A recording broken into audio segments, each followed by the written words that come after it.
Jamie Varner and Melvin Gillard. The official decision is in. Here's Bruce Buffer. Ladies and gentlemen, after 3 rounds, we go to the judges' scorecards for a decision. The judges score this contest 30-27, Varner.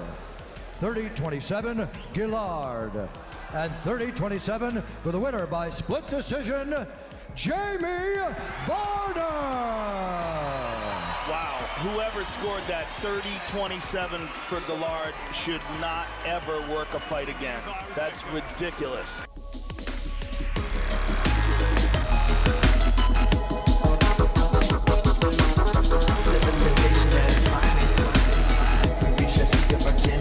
Are you excited about it all?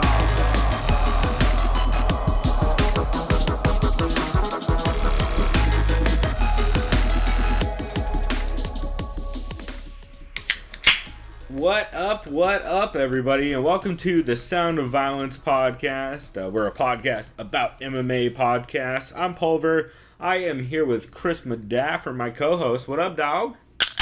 Getting into this interesting-looking, very bitter grapefruit beer. 95 IBU scale. That's right. We are drinking Iron Fire Brewing 5150 grapefruit beer because this is our 50th episode. I thought it was double appropriate. Fuck yeah. Plus, their Iron Fire's 5150 is just one of my favorite IPAs ever, and I haven't had their grapefruit. So, no homo, by the way. I didn't even. I haven't had their grapefruit. It's not good phrasing. Just roll with it. Yeah, I did. Tastes good. Let's try it. Ooh, that's interesting. That's super grapefruity. I don't see why. I mean, I guess I could see why it's 95. I think it's the scale. Grapefruit. This doesn't taste a ton like their regular 5150. That's kind of crazy. Dude, this kind of honestly tastes like that. It tastes like the picture on the can of like club soda and grapefruit. Yeah, no, this literally tastes kind of like grapefruit juice, but not as sweet. It's really weird. They must use a super grapefruity hop for it. I like it though. It tastes good to me. Yeah, I'm into it, but it's pretty weird. All killer, no filler. Wasn't that something NoFX said? Probably. No, or the other way. Yeah, no, someone like that said that. NoFX, I think, has a pun on that, probably about drinking or something like that. I think you're right. I think it's all filler, no something. I don't remember. Anyway. Probably not no spiller. No, that's you drink, you drive, you spill. Oh, yeah. Yeah, don't drink and drive. You might spill your drink, Chris. Yeah, Before right. you get behind the wheel, just stop and think. and you know, a seatbelt... A seatbelt makes a good beer opener. That's right. I'm not as worried how many people I kill. I'm more worried about how much beer I spill. Yeah. And I'm not drinking and driving. I'm driving and drinking. That's right. So now that we've made some weird but seriously, references, don't do it, folks. Yeah. Oh, okay. I didn't know Chris turned into a cop. He's like, what are you, a fucking narc? For real, bro. Where's your badge, dog? You know you have to tell me if you're a cop, right? Yeah, dude. I'm 23 Jump Street. The third one. Shit. This is the long con, y'all. If you guys have not listened to the podcast before, this is a podcast that I host with a cop. It's my first time finding out 50 episodes in. All right. So we are actually, now that we're back on topic, we're a podcast that talks about what MMA podcasts you should be listening to. Each week we go through and break down podcasts we think you should catch, one you should skip, one you can't miss, and a new podcast. It was a pretty good week considering how rough this weekend's UFC card is. I think a lot of people are really hyped to talk about Triple G and Canelo, as well as the card last weekend, because card last weekend was pretty fun. Yeah, I'll be honest. My attention was all fixated on the Canelo Triple G fight. I think I only maybe watched like 2 fights total, unfortunately, on a Pittsburgh card. Well, the good news is that that leads in well to our segue about our intro, which, if you guys heard on our intro, that was the Melvin Gillard versus Jamie Varner fight at UFC 155 that had a dissenting judge giving it... Yeah, it was a split decision. So the first they said is 30-27 for Varner. Yeah, and then 30-27 Gillard. And then the winner by split 29-28 decision. Varner. No, 30-27. There's Was two it 30-27? 30-27s, yeah. Yeah. So that was your boy. and I say that intentionally, Miss fucking Adelaide Byrd, with the dissenting scorecard, and Joe Rogan called for her to never judge another fight ever again, and that was 5 years ago. So if y'all think that Adelaide Byrd is any good at this shit, or ever has been, we'll keep bringing it up throughout the episode, because every one of our clips this week is, that was the first one, and the next two are from the Sherdog Radio Beatdown After the Bell podcast that they do for different decisions that Adelaide Byrd has been notoriously fucking up throughout her career, and them talking about it. So. Good news for fight fans and people who want fair judging, because Adelaide Byrd was removed from UFC. Is that official? I think it is. Because I know Mark Ramundi tweeted to Ariel that it was like not confirmed officially yet. It's not confirmed. But I don't know if it has been since then. It might have been. I hope it is. Hopefully, because she's a horrible person. Also, that was the only fight she's judged in 2017. What the fuck? Was she like on a layoff? And it was like, wait, okay, I've been gone for a while, so let me go ahead and judge the most important boxing fight all fucking year. Oh, I bet she got promised that and was like, well, fuck, I don't have to work all year then. Besides, my husband, Larry Byrd, just made... Oscar De La Hoya's like, yeah, you know what, I'm worried about Triple G, so I'm going to give you a lot of money to just make sure you lobby for Canelo. Well, that and her husband happened to make, like, I don't know, like, I think it was like almost $100,000 for reffing the Conor Floyd fight. Jesus. I mean, I forget exactly how much, but they got paid well for that fight. Yeah.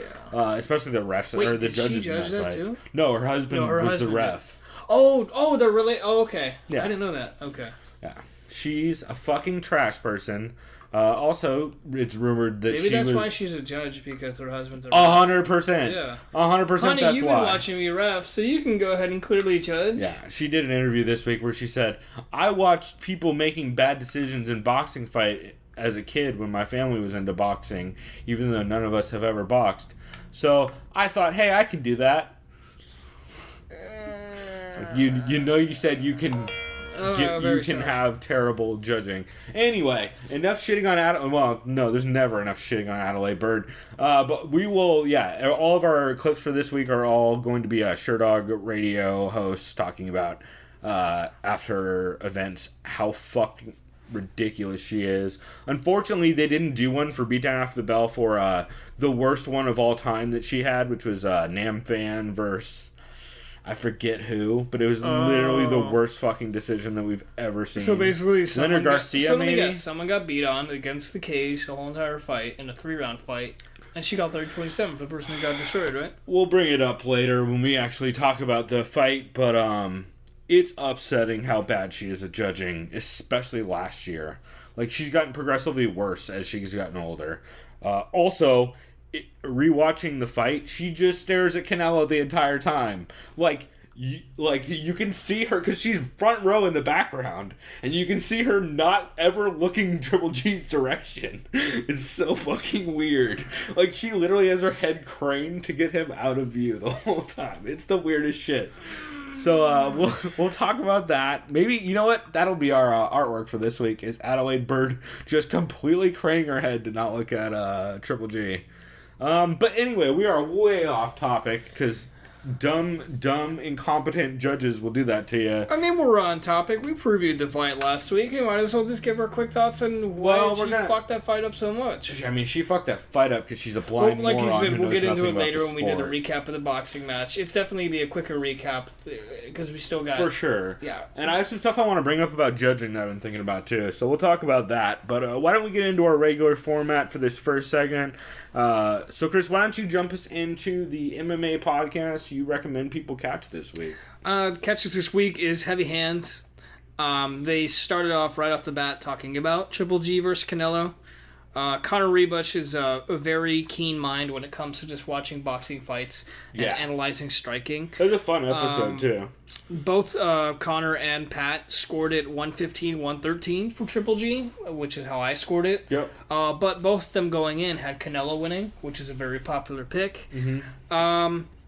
On rewatch, also, Connor tweeted out that he had it tie, actually.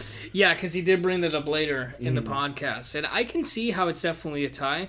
I scored it the same way, 115-113 for Triple G. They basically discussed how Triple G was basically control after the first, I think it was 4 rounds. He was controlling the whole rest of the 8 rounds. 117, 115? What do you mean? I'm trying to think about how the math works out on that. 115, 113 would be 7 rounds to 5. Is that how that works? Yeah, because 120 would mean you win, all 12 rounds. So if you take 5. I fucking hate boxing math. It's so okay. So watch. I know it was hurting my head too. I always fuck this up. So 120 to if you score if you score 120, that means if it's tied, it's 14-14. Yeah. So that means 6 rounds. So 7 rounds is 15. 8 rounds is 16. So 15-13. You're right. You're right. Yeah, I know, dude. Sorry. I'm bad at math, so trust me, it was hurting my brain.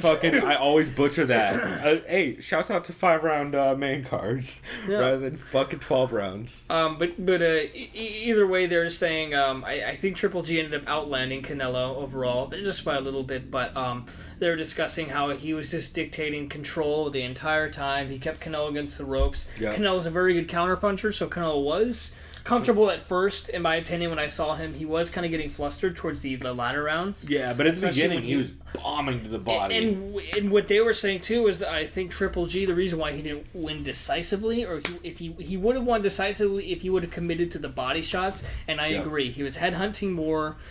Canelo, I didn't know how good his chin was. His chin is very good. Both of them. Oh, Triple G. But Triple G is known for having crazy. Yeah, chin. They said the 3 biggest knockout potential punches, like these would knock someone else out from Canelo, was like there was the one where he was, I don't want to say in a clinch, but he kind of had him up against the ropes, and he just cocks back, boom, and then you just see spit and shit flying. All Triple D does is just cocks his head back like a fucking Terminator, and then Canelo's literally like, oh shit, getting all red and Russian fucking Terminator. So that's all I got for that fight for now. For that podcast, you mean? Oh, no. For that fight, real quick, I'll just add, as far as the Pittsburgh card, they talked about Luke Rockhold's win over David Branch. They were both talking about how they think Rockhold wins based on his physicality, but his performance against Branch doesn't show that they think he could still win a championship as of now. They saw a lot of holes in this game. Another podcast I listened to, which I'll mention later, I think talked about how Rockhold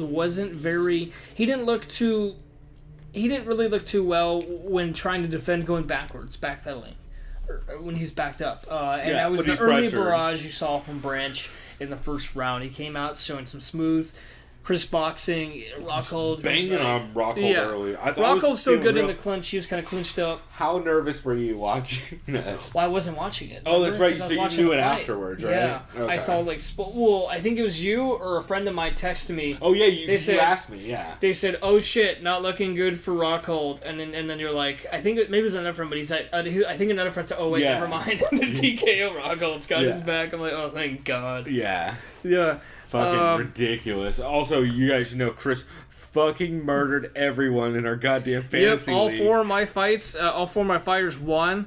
By stoppage in the first or second round. Yeah, my boy Mike Perry doing the chicken dance after his win. Jesus. After destroying, it was late notice. Props to Reyes for stepping in against someone like Mike Perry, who has that raw power.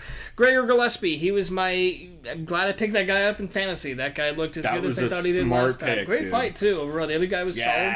That was happening right during Triple G. Yeah, he was undersized, too.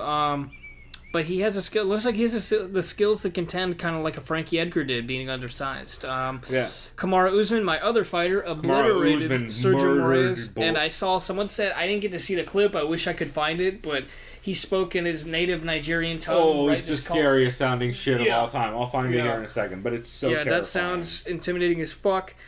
They think, in their humble opinion, Usman just might be a future champion in this division. If he can get I think so, too. Yeah. I've been saying that for a bit. I remember when I saw him, I recently watched Tough 21. The Black Zillions versus ATT. He looked great. He murdered everyone in that season. Yeah. It wasn't even close. And he was undersized for that season, wasn't he? Wasn't that all 70? Or no, he is 70. No. He's a good size 70. He's a good size 70. He's not huge for 70. Yeah, no. Perry is way bigger than him. I think he's 5'10", 5'11". If that. But he's like thick and like He's wide. a He's a big wrestler. dude. He was a fucking NCAA, I think like 2 or 3 time All-American, and I think he went to University of Houston or something like that. Yeah, he's been a beast. I've been high on that kid for a while. He's basically like a younger Woodley. I don't know about his knockout power because I haven't really seen his striking. He's a way different style fighter than Woodley, but yeah, I mean skill wise, He commits to wrestling more than Woodley does now, but then again, Woodley has that knockout power. So also Woodley's more of a counter fighter and doesn't pressure guys as much. Yeah. But that's what I have for my catch this week. How about you? What would you recommend for catching this week? Oh, well, first off, you forgot the best part of your heavy hands catch where Connor made a hilarious Black Eyed Peas reference coming back from the break where he was like, every time I get myself a new drink, I always think of the Black Eyed Peas song. It's like, Paul, a drink. I didn't even hear that. Mazel tov. Lime. And he just thinks of that every time they talk about how fucking it's when they came back from the break. And Dude, I didn't hear that. What the fuck? It's great. It's and he talks about they both talk about how the fuck Black Eyed Peas ever became popular. They're like, how is that a thing? Well, no, because weren't they looking like back on it? I remember they're the most trash thing. No. Like I remember, like legit, it's like a group before Right. Fergie came in there. Right. They were like, okay, No, yeah, it's they like were a hip-hop group. yeah. But then when she came in, it was like, yeah, it's like Gwen Stefani, and no doubt, it's the same thing. That's a weird joke. But anyway, and then of course Connor segued into the UFC Japan card by going, "All right, Pat, let's get retarded in here." Man, it's real good, and Pat just gets real quiet and it's like, "I'm done."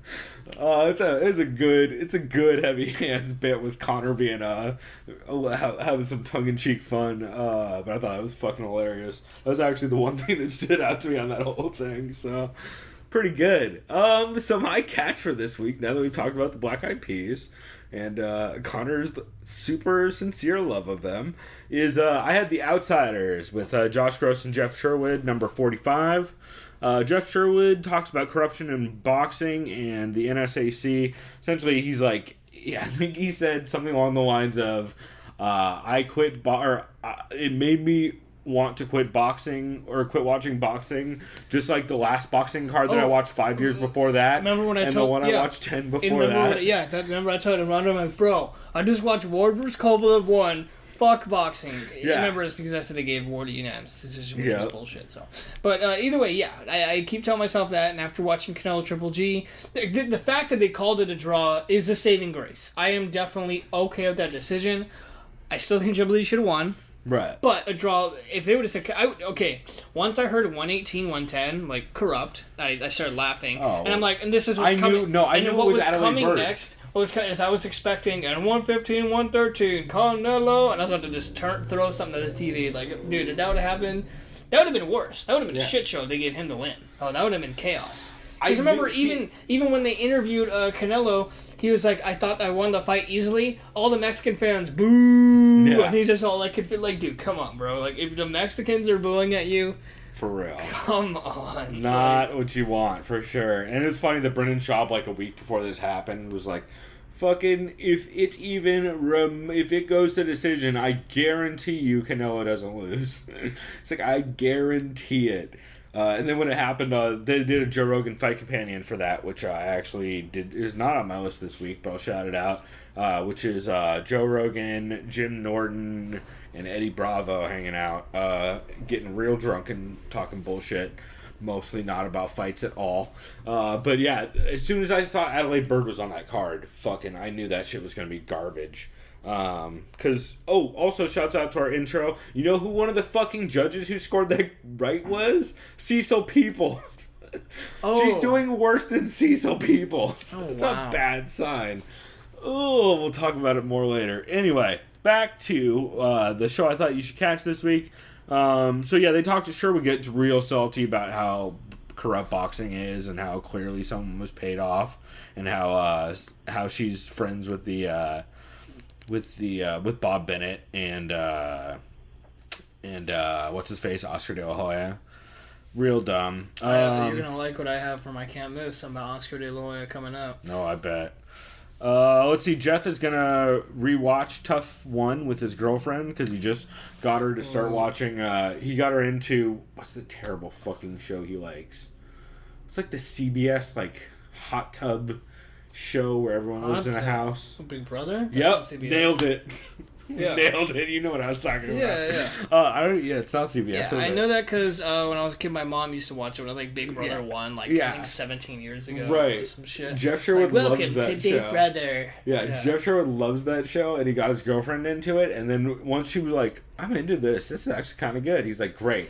We're going to watch The Ultimate Fighter 1. I'll say this. CBS knows if, people will watch it, they'll keep it. They've kept that show, and they've kept Survivor since, 2000. That's true. And shouts out to them keeping Giant Bomb, the best gaming, online gaming video site.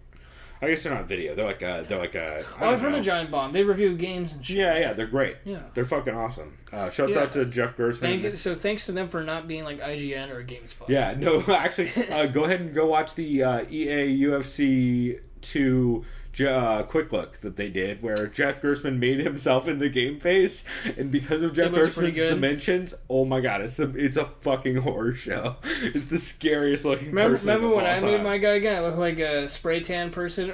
No, you had a chin. For some reason, because of the way Jeff is built, he just didn't have a chin. It was sunken in. It's so fucking scary looking. He's doing too much dip. Yeah, it's real upsetting. So that was fun. Anyway, they also talk about how to fix the judging problem, which always leads into their conversation. Oh no, wait, that was the one that he had with TJ about the 10 rounds.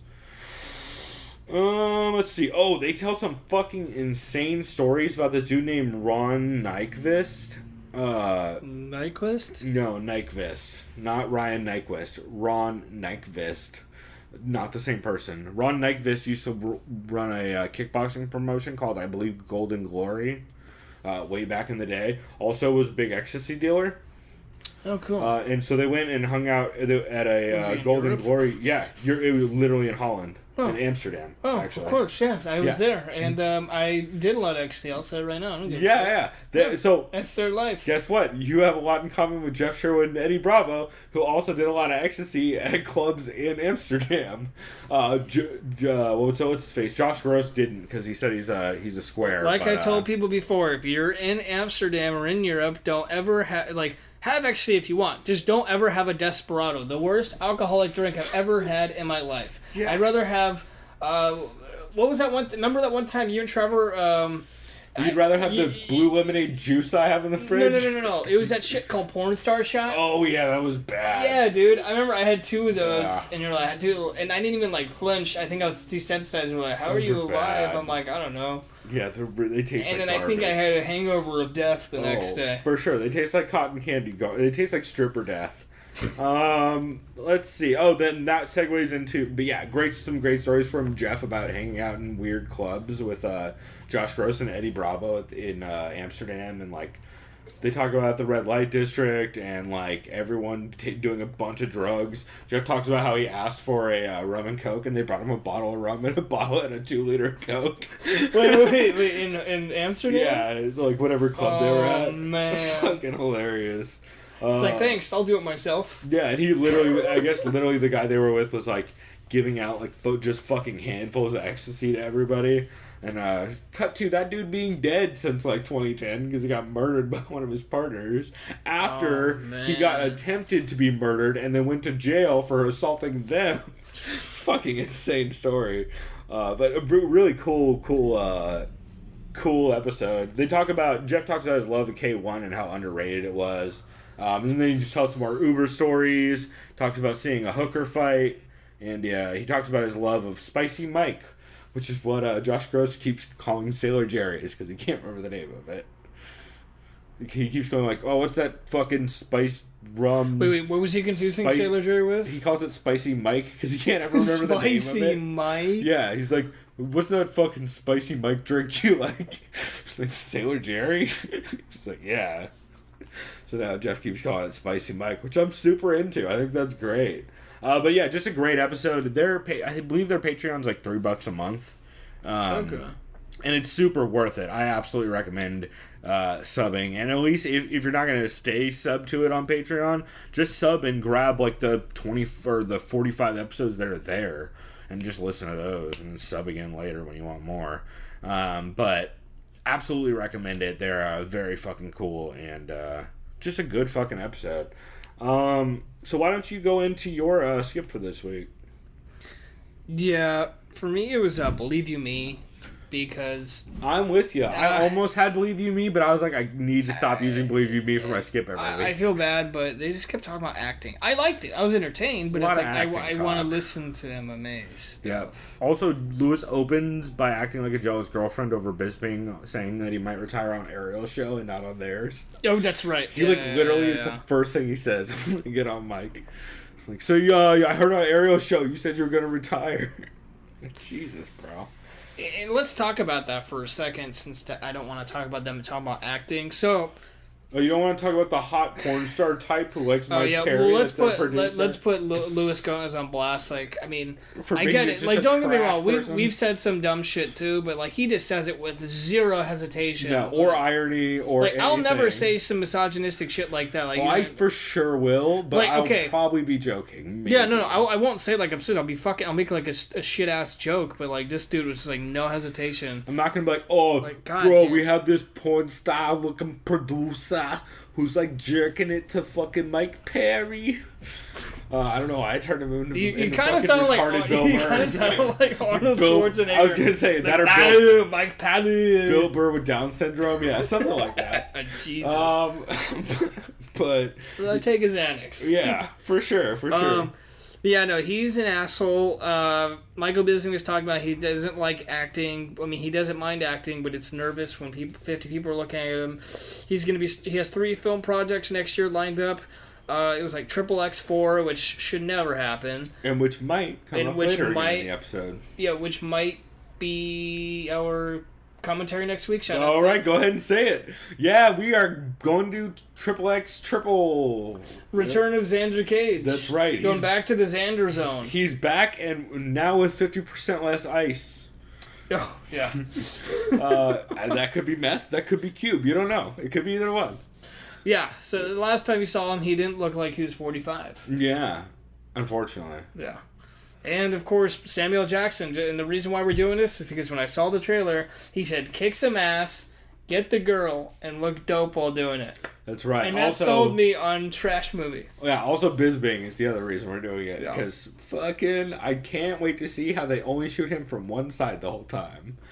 Because I love Bisping, but I can't imagine his eye looks great, like, as a good 10-foot size on a screen. Some of that guy's eyes, is he like a Bond villain? Right, well, yeah. I mean, to be fair, he sounds like a fucking Bond villain, so... yeah, that episode was kind of rough. Overall. Do you have anything else from it? No. I mean, Except I don't for that blame Bisping would be terrified if he had to do stand-up comedy. Yeah. You know what? They did have a couple decent things. Let's see. What was it? Mike Bisping says he streamed the Triple G fight thanks to Callum.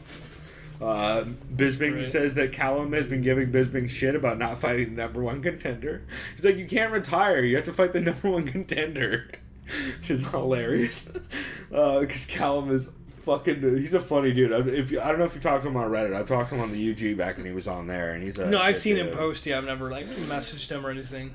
Yeah, he's a funny dude. Bisping brings up GSP tapping the strikes and against Sarah. Oh yeah. And Bisping says he's definitely gonna bring that up during the next press conference. And then Bisping talks about, or Lewis talks about, he's gonna go on Churchill What's Happening Now, and he tries with Joey Diaz. He tries to get Bisping to go on, and Bisping's like, I mean, he has like a billion things he's doing that week. But that would be... Joey Diaz like, dog, you gotta fucking hit this. You gotta hit this fucking joint, dog. Dog, we got these stars of death, dog. We're fucking smoking joints. Come on, Michael Bisping. And my boy, Lee Sayat. Yeah. No, literally, Luis Gomez is like, I mean, he's gonna try and drug you with edibles or like slip acid in your water or something. Bisping's like, yeah, that'd be great. Fucking Bisping. And then Lewis talks about how he can beat CM Punk with 6 months of training. I mean, probably. I don't know. I mean, that's what Bisping said. He's like, yeah, actually, if I trained you for 6 months, you could probably beat up CM Punk. To be fair, he's grappled with Mickey Gall before. I mean, he got choked the fuck on launches, I'm pretty sure, but... so yeah, that was, it wasn't the worst episode, but yeah, all the acting talk and all just, like, the weird, shitty Lewis behavior.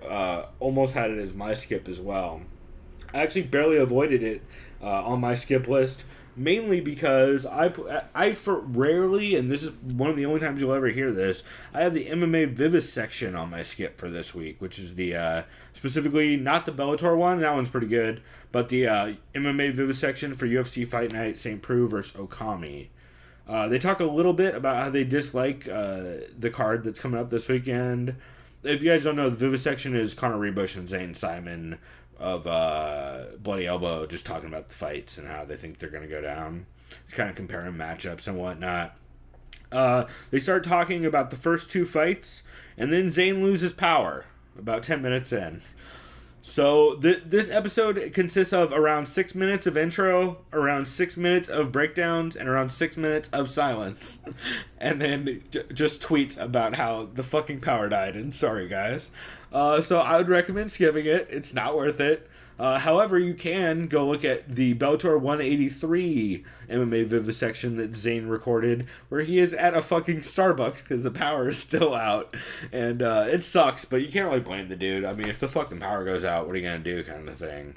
Yeah, I mean, I wouldn't want to be doing a podcast instead of a Starbucks, but that's because if I'd be speaking too loud. Well, but like if you're getting paid to do it, you fucking go to Starbucks and do it, yeah. But yeah, it's just a bummer for that dude. But I like Zane Simon a lot, and the Bellator 183 one is pretty good, despite the crying baby that always shows up. But luckily, I like that. Was that the one shouting "mommy" or something like that? Yeah. Fucking Jesus, that dude's kid. He makes more appearances than fucking Zane Simon's dog on the Vivisection. Shouts out to fucking, or actually no, I should say not the Vivisection. Hands, right? Yeah. I remember that. No, that was Heavy Hands. Remember? No, it's MMA to Press Fest. Well, because I remember on Heavy Hands, I did. Oh, actually, Pat Wyman's dog did that too. And he's like, get away from the goddamn window. God damn it, Lucy. Yeah. Get away from the goddamn window. Or no, Goose. That's the name of the dog. Yeah, Goose. Yeah, Goose. Get away from the goddamn window. I think Zane Simon's dog is. And then Connor's like, I'm gonna keep that in here. Yeah, he said it like 3 times, and it was just so he can make sure he got the clearance from Pat. Yeah, he's like, can I keep this in here? Should I keep this in here? Yeah, I'm gonna keep that in there because that was pretty good. Pat's like, whatever, dude. I have fucking podcasts about Rome to record. But yeah, pretty fucking. It would have been a good episode, but unfortunately, they only got through about 2 fights. So I recommend skipping it and just checking out the Bellator one instead. So Chris, what's your can't miss for this week? Can't miss this week for me is Submission Radio number 140. Because saw a lot of quotes going around for the this. guests at the end of there. First off, I'll just kind of breeze through Jason Perillo from Ruka Gym. I think that's that's the only gym I see him at. Very good boxing coach and head coach. He is basically Michael Bisping's head coach. Yep, former stoned co-host of Believe You Me.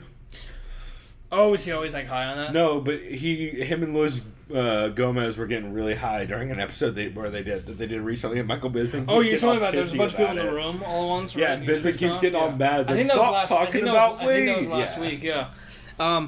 Yeah, Jason. He's also head coach of Chris Cyborg. Yep. There's a good number of people he coaches. Tito? He coached TJ Dillashaw and for Dillashaw's upcoming fight against Garbrandt. So. They're asking him, what do you think about this fight against George St. Pierre, and why is he the opponent for Michael Bisping? He says George St. Pierre always had the itch to come back, and he doesn't understand why GSP would choose someone like Bisping, considering the size disparity and just the style.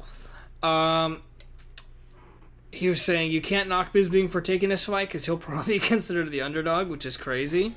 Yeah. He actually is the underdog in Vegas right now. Yeah, he really hopes Holly Holm fights Cyborg. I do too.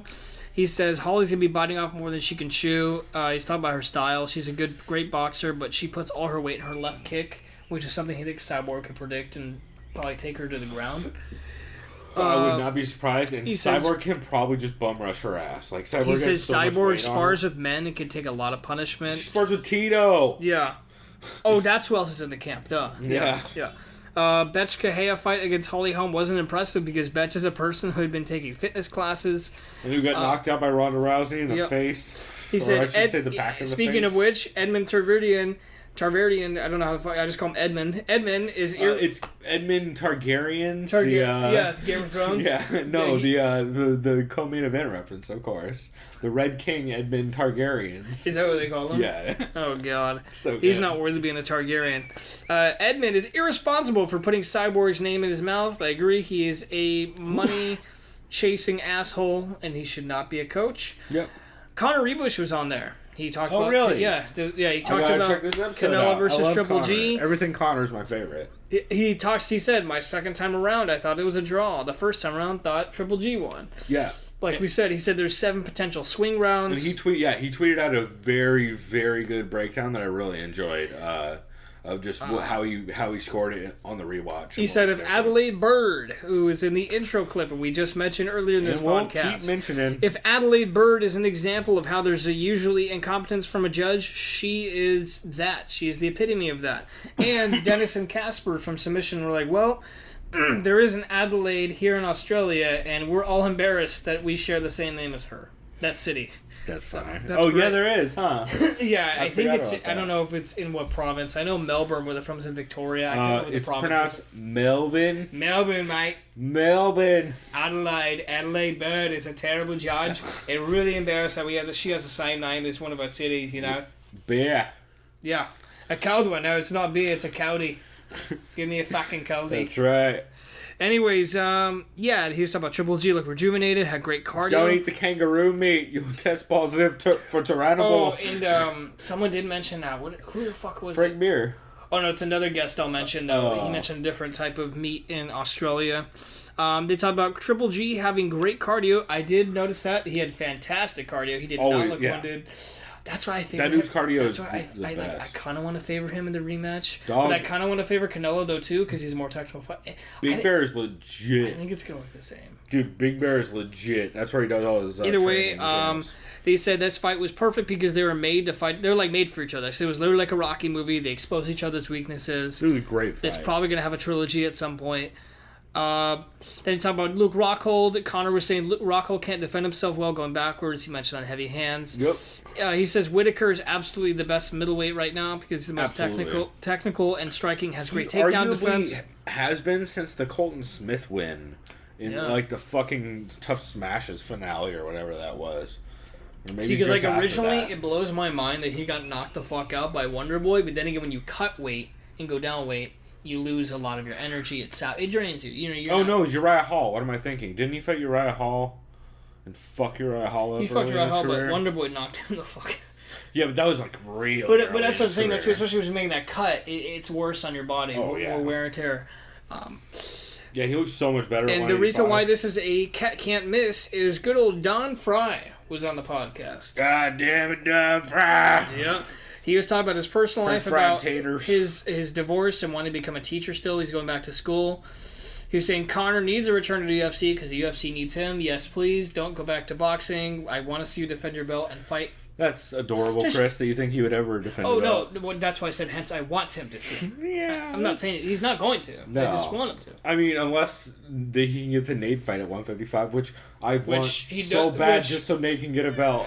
If a Diaz brother gets a belt, he doesn't it's deserve the fight everything. at all based on the belt, but I'd like to see him fight Connor. It will break the UFC if Diaz wins a belt. If a Diaz brother wins a belt, shit is off the rails. You already know he'd just be like, I'm not surprised, motherfuckers. What is it? Fuck this belt. I don't care. Yeah. So your fucking belts are garbage. Don Fry says the decision from the Canelo Triple G fight hurts boxing more than Conor vs. Mayweather did. And I was thinking of having this as the intro, but the other one, he said, in quotes, he said, De La Hoya was talking, he says he has no reason to talk.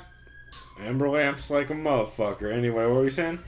He was talking about the decision from Canelo versus Triple G hurts boxing more than when De La Hoya claimed that Conor versus Mayweather was a disgrace to boxing. And he says De La Hoya has no place talking shit what's good or bad for boxing. And in quotes, or disgrace. In quotes, the goddamn homo embarrassed boxing enough when he dressed up in fishnets. What a freak. From Don Fry. I fucking love Don Fry. Yeah. Don Fry and of course, Dennis fucks. and Casper were just nervously laughing, like, all right. Don Fry's also the guy who said he basically wanted to titty fuck Misha Tate at one point during an award speech. Oh, also, I think it was Dennis or Casper that read it off. They made a last minute call to Don during recording saying, hey, can we push the interview earlier 30 minutes? And he's like, yeah, you fucking Australian cunt. I guess I'm cool with that. But he explained to them how if you call someone a cunt in Australia, it's a term of endearment. Right. Like, I guess that's how you guys get down. Like that. Don Fry's the best. Yeah. Fry was devastated to hear the news of Takayama, I think it's his name, being paralyzed. He put out an incredible post about that, which was really, like, that was one of the craziest, that was, like, one of the fights, the first crazy Japan fights I saw, and I fucking, it's impossible not to love Pride after that. Do you know which fight that was? Yeah, when they're just, like, fucking just, like... They literally just both grab a single collar tie and throw fucking right hands for, like... 6 minutes. Yeah, for anyone that I've mentioned what Pride is, and they're like, what's Pride? That's the first fight I showed them. That or the Rampage Jackson Slam, Yeah. So there's that. He was talking about good times with Takayama when they would travel with each other on the plane. He said there was a time where he put a prank on Takayama. They had cream cheese packets on the plane, and Takayama was passed out, and his boots were off his feet, so he put cream cheese in his boots. That's such a dick move. Yeah. Don Fry's such a weirdo. That's funny. And then they asked him about Edmund, and he said Edmund's only in it for the money. He's using Rousey. She has no business being in the ring with Cyborg, and it's a absolute joke. He said Edmund needs to not be a head coach of anything. Edmund needs to not be a coach. Edmund needs to not own a gym. And the other person, which is why this is my catch this, is good old Jorge Gamebred Masvidal. I love hearing what this guy has to talk about slapping all the middleweight hoes out there. Yep, he was hashtag like hoe slapping. I think he put. I think it's hoe season, right? Yeah, National Hoe Season or something like that.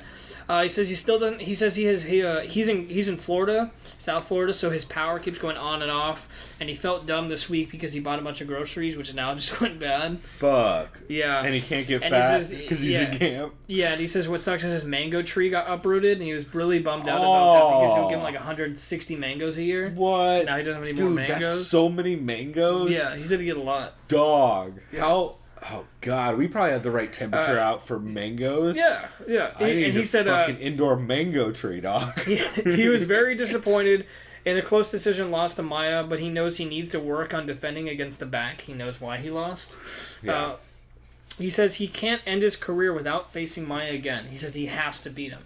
He says, I think he would win the rematch. I think so too. He's really good fucking him up on the feet. And he's really good at like growing from fucking losses. Like, that dude's been. People forget that dude's been fighting since like fucking Bodog back in the day on like beaches in Costa Rica. He's been fighting since backyard fights on the streets. That too, yeah. And he says he still does street fights. I mean, I hope not, but he says if someone fucks with him, he'll just show him what's up. I'm sure he's out there open hand slapping the shit out of people. Yeah. I don't doubt that at all. He says he gives credit to Damon Maya having a world-class half guard, and he says he's terrible. No, he didn't say he's terrible. He says he's bad at striking, but his grappling makes up for it. That's mostly. Thank God Damian gave up on striking. Went back to his grappling. They asked him about Woodley's performance. He said Woodley could have done more damage and opened up his striking, but he said he did realize he had an injured shoulder, so either way, he had a good performance. Yep. They asked him, why did you want to fight Stephen Thompson? He says, you wanted this fight, he said, because one, he's a number one contender, and the fact that he fought to a draw against the champ and then lost a close decision, which he thinks Thompson won. He could be saying that because he's fighting him. I get that. And it helps hype the fight for Tyron. But he does make a good case. If he beats Thompson, he should get a title shot. Yeah. I mean, because I agree. Stephen Thompson's still a fucking killer. Who else? Fucking Mike Perry. Or Lawler. Neither one has earned a title shot yet. Yeah. And he said, unfortunately, no one wants to see Thompson versus Woodley 3 right now. No, unfortunately for Stephen Thompson. Yeah, I would only want to see it if I knew, and you would never know, if I knew Thompson would let his hands go, but that's... Who knows? It's an anomaly. If he does that, he's fucked because Tyron will take him down. Yeah, the only way he would have a chance, but see, even if he did distant kicking and kept it, he would still get taken down. Unless he rocks Woodley somehow, some gnarly shit. They're just a bad style matchup. Like they would both have to fight out of style to make that fight fun because they're both counterpunchers. Yeah. Who like to wait on the other dude and react off of what... Yeah, because right now the only thing I think of, the only people I think that could beat Woodley is like a Masvidal who's well-rounded, a pure wrestler like Covington or maybe Usman if Usman mixes it up. Or Ben motherfucking Ass. Well, yeah, of course, but he's retired. Or Wonderboy as far as strikers go if he mixed it up. I don't think Wonderboy... I think Wonderboy's the worst style matchup for Woodley because I think anytime Wonderboy gets too confident in his kicks, he gets taken down by Woodley. Yeah. Because, again, Ben Askren, dog. Like, you talk about a fucking monster wrestler who's really good at countering kicks. Like, people forget Ben Askren was fucking up guys like Karatanov and all the, like, Douglas Lima and all these dudes and fucking Bellator back in the day. Jorge said his new hashtag now is host slap season. That's what it is. He said not women. He said I respect all women. No, he's saying never. Yeah, just by hoes. And like, what do you mean by hoes? He's like dudes acting like hoes. And he's like, my number one hoe, Michael Bisping, is a bitch for ripping up the Cuban flag and disrespecting Yoel Romero. I mean, he loves Cuba and he loves Yoel Romero. He said I'd be willing to fight Michael Bisping. Which is hilarious because Jorge's the last person to ever juice. I'm not gonna say Yoel's. I'll say Yoel's juicing for sure. If he's not, then hey, dude, you know what? If you better hope Yoel doesn't hear that because he'll see you soon, boy. God, he'll see you soon, boy. Fuck you. You like that video? Fuck you. Fuck you. You get so bad. Everyone go to Yoel Romero MMA on Instagram and go to his video. It shows him outside on top of the British flag. He's got a white linen It's from shirt July. on. It's a post from July. Please watch it. It's fantastic. The white linen shirt and the hat really He's like, Dana, come get the fucking boy. Bring him to me. Yeah. This people not gonna come to Cuba. Jorge said, I'd be willing to fight him at a fucking McDonald's. And I wouldn't even, and also, if I was in a parking spot and someone was trying to take my parking spot, I'd get on my car and slap the shit out of him or I'd take my parking spot. He says he's not a fan of Michael Bisping versus GSP stylistically, but happy that it's a big fight and it'll help bring casual fans into the mix. I think it's going to help break records at 217. Yeah. Because GSP, I think he said GSP's still probably the most popular fighter ever out of the UFC, as far as popularity-wise. Probably, and it's a huge fucking pay-per-view, dude. Like, you got him, you got Jorge versus Wonder Boy, you got Joanna, Cody and TJ, and Joanna and Rose. Which, by the way... There's like a bunch of other... Oh, you got Mickey Gall, Randy Brown, that should be kind of dope. You got Eamon Zahabi, Firas Zahabi's little brother. Bantamweight, yeah. That's right. Fucking, dude, a bunch of killers. Antonio Shoeface, I think, is on... No, he's not on that. Corey Anderson and Pat Cummins is on that. Beast in 25-8. That's right. Actually, no, he's overtime. Not. Now he's over, which is hilarious because you know what fight they have to make if he wins? Overtime versus no time. Oh, God. Whose time wins? He wins? wouldn't want that. Who has more or less time? No, yeah. he would die. Yeah, because I'm pretty sure Volkan hits even harder than Jimmy Manuwa. For sure, he hits harder than Tom Lawler, who almost put out Corey Anderson.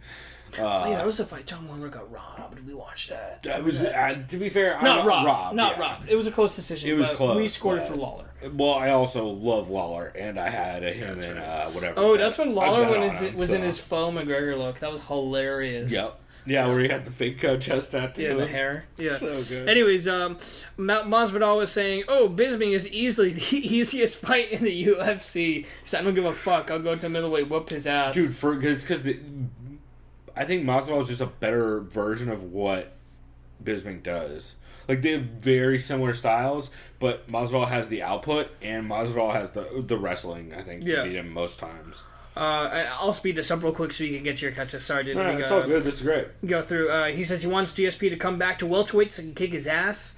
He says Neil Magny is his second easiest fight in the UFC, and he said that because of RDA's performance. Oh yeah, we've all learned now. If you just leg kick the shit out of Neil Magny, he dies. And he says he thinks RDA is going to fight Lawler and be truly tested. He thinks that's the fight that needs to happen at welterweight right now. Yeah. They said that'd be a great fight. He was kidding, wink wink. He said apparently he might be fighting Triple G in the future. He was joking. He said I need this rumor to happen. That's hilarious. And he said MSG is a dream come true for a fight venue because of Frazier and Ali fighting there. He feels truly blessed and he feels inspired to be fighting there. How blessed, brah? Yeah.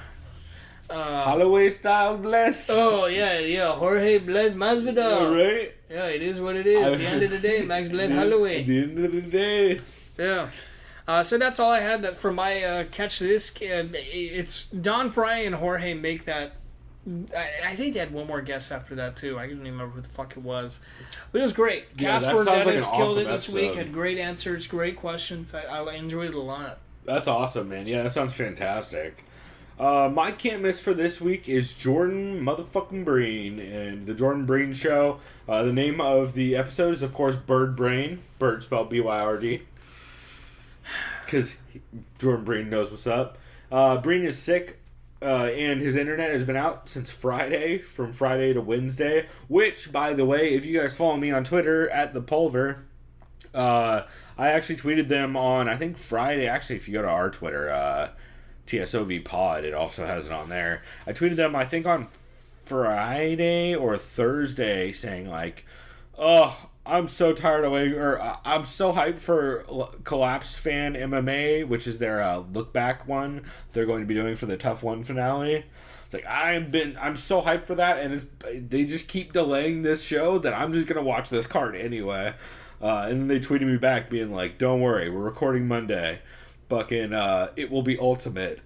Because, of course, Ultimate Fighter 1 and the fucking song. This is the Ultimate. This is the Ultimate. Right. So they were supposed to record on Monday. However, Jordan Breen's internet was out from Saturday until Wednesday. So as we're recording this on Thursday, they're supposed to do the show tonight, according to TJ DeSantis. So hopefully it'll be out by tomorrow, basically by the time this episode is out. We'll see if that actually ends up happening, but should be interesting. That would 100% be my can't miss if it came out in time. I guarantee it, because that shit is going to be gold. Having just rewatched that UFC Tough One finale, holy shit, is that card have some names on it that's kind of crazy outside of Stephan Bonner and Forrest Griffin, because that's not the main fight. That's like the second fight on the pay-per-view. Oh, it's always Coleman. Or on the I don't know if it was pay-per-view. It was like, no, I don't think it was co-main. Because there was like... Oh, no, you're right. Yeah. This is the first one they did. So it was like, I think it might have opened the main card. Yeah, that sounds about right. Or something weird like that. But there's a bunch of crazy fights on it. A bunch of crazy shit happening. If you go back and look on my Twitter, I actually have... I tweeted some stuff about it, and some clips TJ definitely has to grab the audio from. But just a lot of fun, and I'm super hyped for that. So it's cool to get that announcement in. They talk about Triple G Canelo on the JBS this week, and the catastrophe known as Adelaide Byrd. As you will hear in our clips this week, Jordan Breen is one of the guys who has been shitting on Adelaide Byrd since 2007. Wow. So 10 years of being criticized. 10 years. Got to be something now. Literally 10 years of him being like, this is one of the worst judges in the sport outside of Cecil Peoples. And Cecil Peoples was mainly bad for being a ref. If you ever saw his fucking kung fu motions that he did in the ring before fights. Holy shit, Cecil Peoples, you fat fuck. Let's see. Oh, we talked about how embarrassing it is that she gave Canelo 10 fucking rounds. Breen breaks down all of her bad MMA decisions where she keeps being the only dissenting scorecard. Stuff like Aljamain Sterling over Brian Caraway. Wait. Oh, she scored it. Oh yeah, she scored for Aljo when he had he had one. He only won the first round. And she didn't score it a draw. She scored it 29-28 Aljo, which is fucking insane. Wait, no, wasn't it worse? Didn't she score 30-27? I think it was 29-28. She also scored. Oh no, it was. Yeah. She also scored Roy Nelson over Derek Lewis. Where that was one where Derek. Yeah, no, he did. I don't think he did. He complete any of them. He did. Yeah. He completed like 2 of them. He had like 16 attempted, but I think he only actually got a couple. I know he got 7 credited takedowns, and that's why they said he in the fight. I mean, fuck those takedown stats. I scored it for Lewis stats. though because he was tagging Roy all day. Well, and by the way, those takedown stats, when you rewatch those fights, they count mat returns as takedowns. Like, just because you end up on your ass doesn't mean it was a takedown if you immediately just post and stand back up. Joe Warren and Ben Askren talked about that in the past. She also scored Leonard Garcia over Nam Fan 29-28, where Leonard Garcia won by getting beat the fuck up, I guess. It's rough. Not to mention the ones that we have clips for. There was also a bunch of other examples that he gave out. It's just fucking insane. Man, it's upsetting. Anyway, after that, they start talking about Ant Walker, who's the guy who fills in for TJ at Sherdog as the producer. Black dude, super cool, has his own podcast called... Shit, I forget the name of it. Link it in the description. It's a math pun. It's got some... It's like... Some with pie? No, like... I keep wanting to say Fightnomics, but that's wrong. Pythagorean theorem. No, but that's a great idea. Congrats on something Pythagorean. That's terrible. I know I'm bad at math. It's I forget the name of Ant Walker's show, but it's great. He's been doing it for a little bit, and I definitely recommend it. Anyway, they start talking about the difference between MMA cards in LA and Las Vegas. How about long division fighting? Just kidding. Long division fighting. No, but Long Division QB is my fucking new football podcast about soccer. Fucking swerve, dog. Wait, makes what? No Say sense. it again? You just makes no sense. made my brain skip. Makes no sense.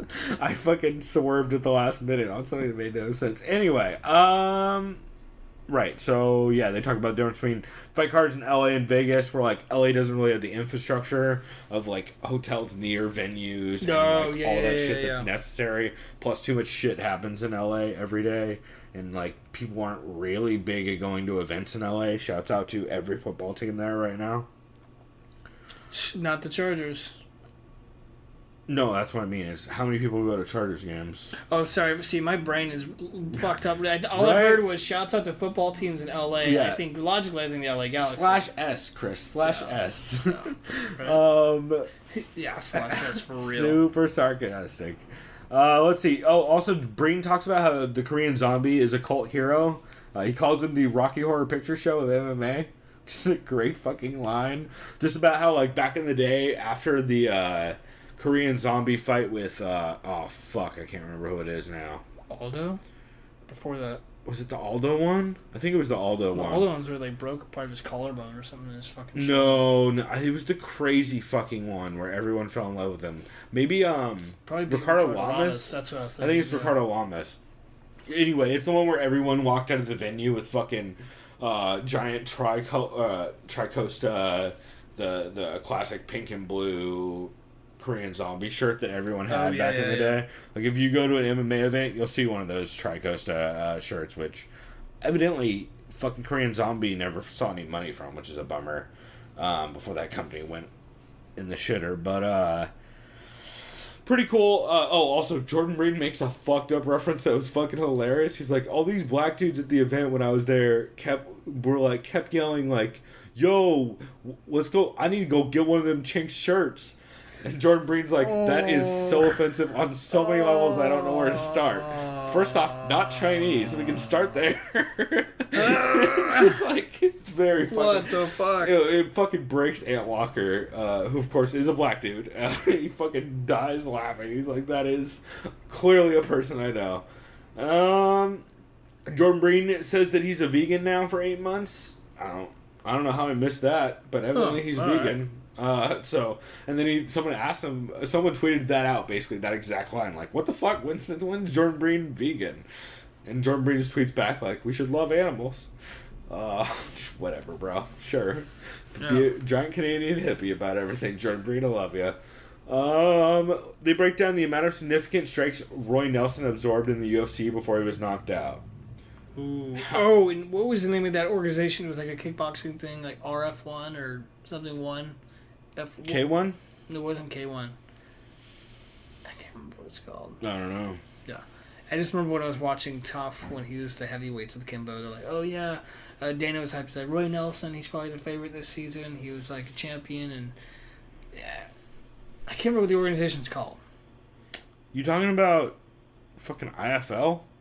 IFL. That's not kickboxing, MMA. Yeah, but I think he was a champion. What is it? IFL. IFL. That's what sounds. IFL was this crazy fucking organization that I believe Renzo Gracie had a part in. Making. Was this like grappling? No, it was a fucking MMA. It's the weirdest shit. It was like MMA. So Chris, WWE. Even better. So Chris, let me pitch a sport to you. You've seen MMA, like UFC, right? Oh yeah. Now imagine if it was all based on regional teams. Like you had Team LA and... Oh, God, I wish I could remember some of these fucking team names. They were so good. Oh, I can't remember any of them. Oh, I'll look it up. But essentially, they had regional teams. The San Diego Surf versus the LA Aftershocks. They're so much worse than that. Here, let me just Google IFL teams. And So it was like team-based MMA fighting. Would they do like... Oh, was it like the MMA shit where it's like 5-on-5 or something weird? Oh, wait. IFL is, of course, bringing up stupid football shit. Because indoor football exists, I guess. International Fight League, which only existed in North America. Well, I guess there was a couple people outside North America. International Fight League teams. Here we go. Let's see. Wait. These aren't like the fucking fun, stupid names. Oh, the New York Pitbulls. Oh, great. It's a lot of those. Oh god, where are the teams? Give me the fucking teams. Where are they? Sorry, this is terrible fucking. Okay, team champions: Quad City Silverbacks. Wait, what city? Quad City Silverbacks. What the fuck is that? I don't remember. Yeah, Roy Nelson was a champ then, back in 2007. Shit, I can't remember the other ones. Oh, camps. Here we go. The Los Angeles Anacondas, the New York Pitbulls. What's up with these names? They make no sense. The Portland Wolfpack, the Southern California Condors, the Nevada Lions, the Chicago Red Bears, the World Class Fight Center, Team Bomb Squad, Team Prodigy, and camp based out of Britain, which I don't know what happened to fucking Ian Freeman's team. Also, former teams. The San Jose Razor Claws, Toronto Dragons. Dude, what the fuck? My personal favorite, the Tokyo Sabres. That's pretty cool. The Tucson Scorpions and the Seattle Tiger Sharks. Oh my god. Fucking, they literally had regional teams of like people, and they would just fucking get points. And like at the end of the season, some fucking teams would win. It was the craziest concept of all time. Anyway, we're way off topic, but. Yeah, super fucking weird. Anyway, back to what I was talking about. Almost as bad as the new NHL expansion team, the Vegas Golden Knights. Oh, it's, clearly ridiculous. Back to what I was talking about, though. Roy Nelson, before he was knocked out in the UFC, absorbed 557 strikes. Significant strikes. Yikes. Yeah, big shouts out to Junior Dos Santos and Stipe Miocic. I was going to say, that reminds me when he absorbed like 300 strikes from Stipe. Yep. Or Stiapic. Yeah, Stiapic. Let's see. Oh, Tank versus... They talk about Tank versus Ferroso. Tank Abbott versus Scott Ferroso, 1 and 2. 2 being in a backyard when they're both 300 pounds. And very sad and long and not fun to watch. It's like 20 minutes of Scott Ferroso sitting on Tank and punching him in the head at a very slow, like 2 punches a minute pace. It's very upsetting to watch. And then they end the episode talking about OSP and black fraternities. Because he was at Tennessee. I remember I heard an interview that OSP talked about what his frat life was and the shit that he had to do that was very upsetting. He was saying he was under pledge, of course. I mean, you don't have to do that, but if you're an asshole, you say whatever. Well, if you're an asshole, you're in a frat. Sure. But shouts out to Anthony Walker on that episode talking about like, yeah, when I was at Howard they wanted me to join that same frat. To be fair, I was like, I have a good friend of mine, one of my best friends. He was in a frat. He's not an asshole, so there's some exceptions. But sure. I do agree. Just means you hang out with assholes then. That's mean. No, not you, him.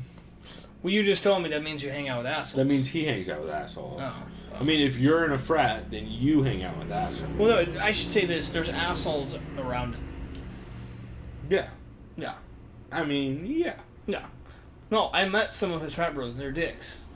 Oh, for sure. Like, he's not a dick. He's really cool. He's a genuine guy, but the other people that he's with, they're assholes. Oh, yeah. That's how it works. Yeah. Shouts out to frats. Although... Shout out to San Diego State. Yeah, for real. Yeah, I remember, last year, I had my 2 years ago, I had my headphones in. All I was doing was walking to class. That's it, across the bridge. And these two kids, and I'm calling the kids, they look like they're 19. Yeah. They're like, I heard them, like, have my headphones, like, we should jump this faggot right now. Who the fuck says that? I was like, dude, you don't even know me. And you're calling me a faggot. Dudes so clearly you're, like, 12 years old or you like dick. So, good for you. Good for you stupid kid. You and your fucking skateboard. Like, what? If I fucking try to throw hands at you, assault me with your skateboard? Fuck you. Take your skateboard, throw it over the fucking bridge on a College Avenue, motherfucker. Like, come on now. For real. People are so weird. Yeah, especially fucking state kids, man. Like, I know a lot of them that are fine, but the majority of those fucking momos are very hard to deal with. She didn't say no, bro. Oh, God. Yeah. If they're not like, oh, bro, we met this stripper who lives here now. Fucking God. I did not have fun when I used to hang out with people around state. Oh, right. We are gonna... So that... I'm gonna skip out. We're done with Jordan Breen's show, clearly. It was a great episode. I always love Jordan Breen. I don't shout out his show enough. And I've especially liked it since Anthony Walker started working the board, because they get off on weird tangents about like fucking. It allows Jordan to make all these like weird esoteric fucking Kendrick Lamar references and weird shit like that, or like just like shout out like fucking Lil B and stuff like that. We're like, all right, that's great. Did you have any new podcasts you listened to? Unfortunately, no. So. That's all right, because I did, and it was fucking awesome. Did you know Brad Pickett has a podcast? I did not know that. That sounds cool, though. Brad Pickett has a podcast called the One Punch Podcast. I have to One Punch, bro. Heart of a lion. Heart of a lion. Black Burger. Is it black? I think it's Black's Burger, but that should work. There we go. Challenge? Nathaniel, yeah. So for their podcast, first off, I should mention Brad Pickett hosts it with some fucking dude, James Leahy. That's wrong. Brian Lacey. Leahy? The James Leahy, that's straight out Trailer Park Boys. Is that what it is? Yeah, Jim Leahy. That's hilarious. Hey, Brad, how you doing? Can I have a little drinky poo? Yeah. So I listened to One Punch Podcast, episode 36. Brad Pickett and UK comedian Brian Lacey are the hosts. And they had the prospect Nathaniel Wood with them after his big win at Cage Warriors.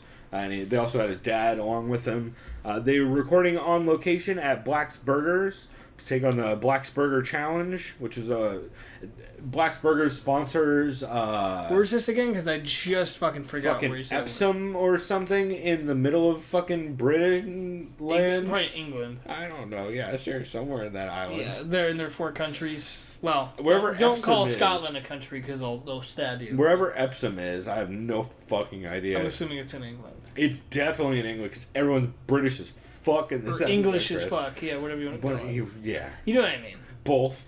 Remember They're I both. told you when I was in the Netherlands and I called this cute Scottish girl British on accident? She wanted to stab me? Yeah, but Brad Pickett is British as fuck. He's English, but yeah. I mean, he is British, but he's English. You know what I'm saying? I'm aware. Yeah. I'm just saying. Yeah. He's like both. me and you are American, but don't call a Texan a Californian. Right. Well, then Yeah, why I is mean. Michael Britton...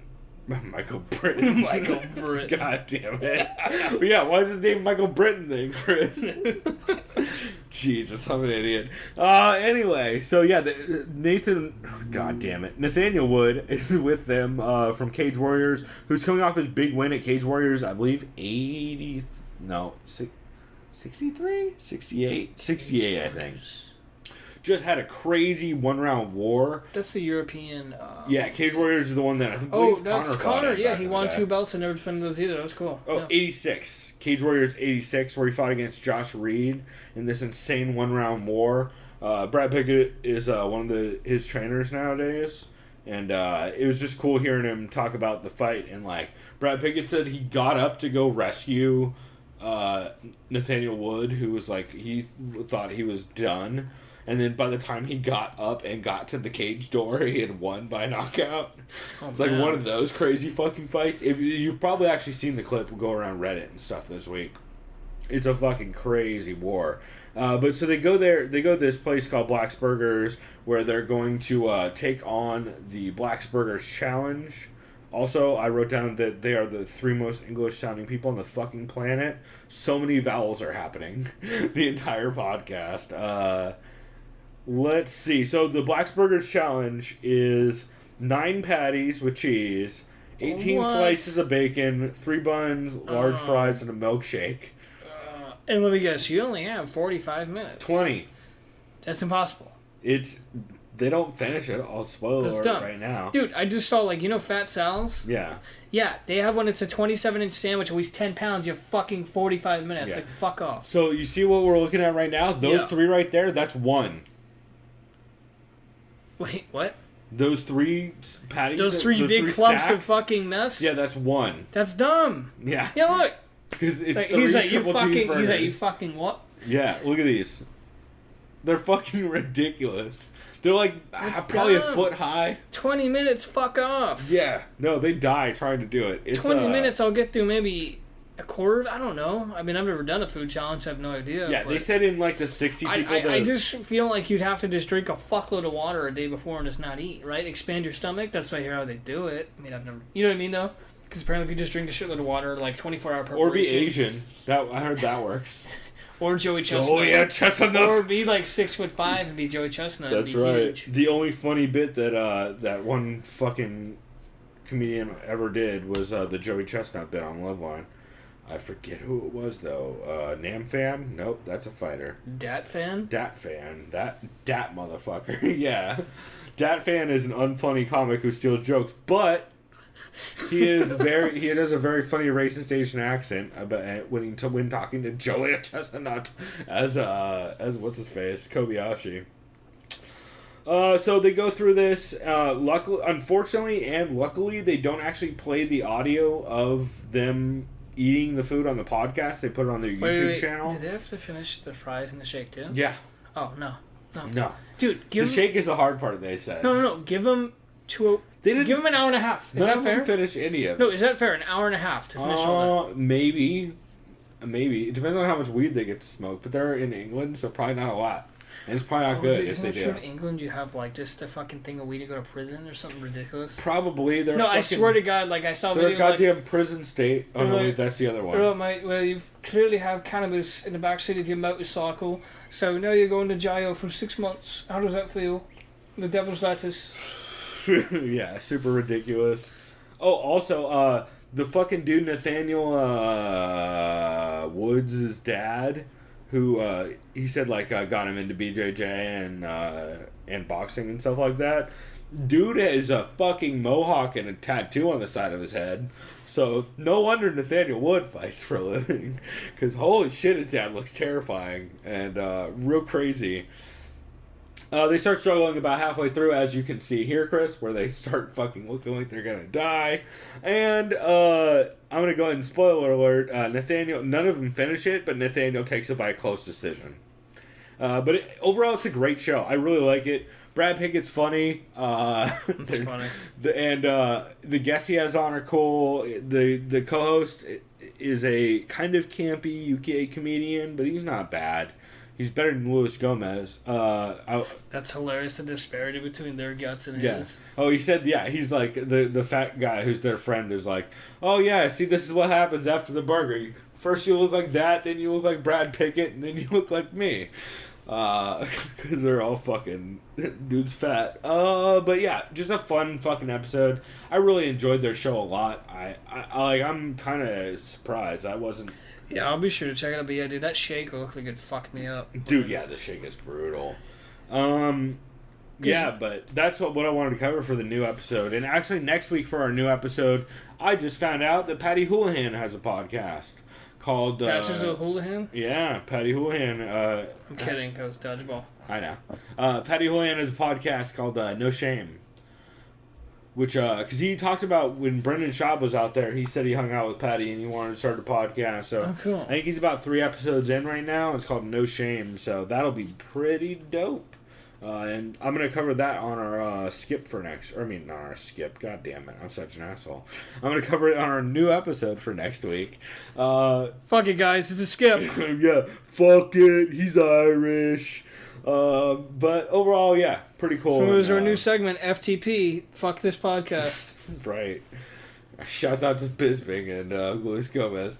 So actually, also shouts out to... Actually, did you have any MMA recommendations this week before I go off the rails with...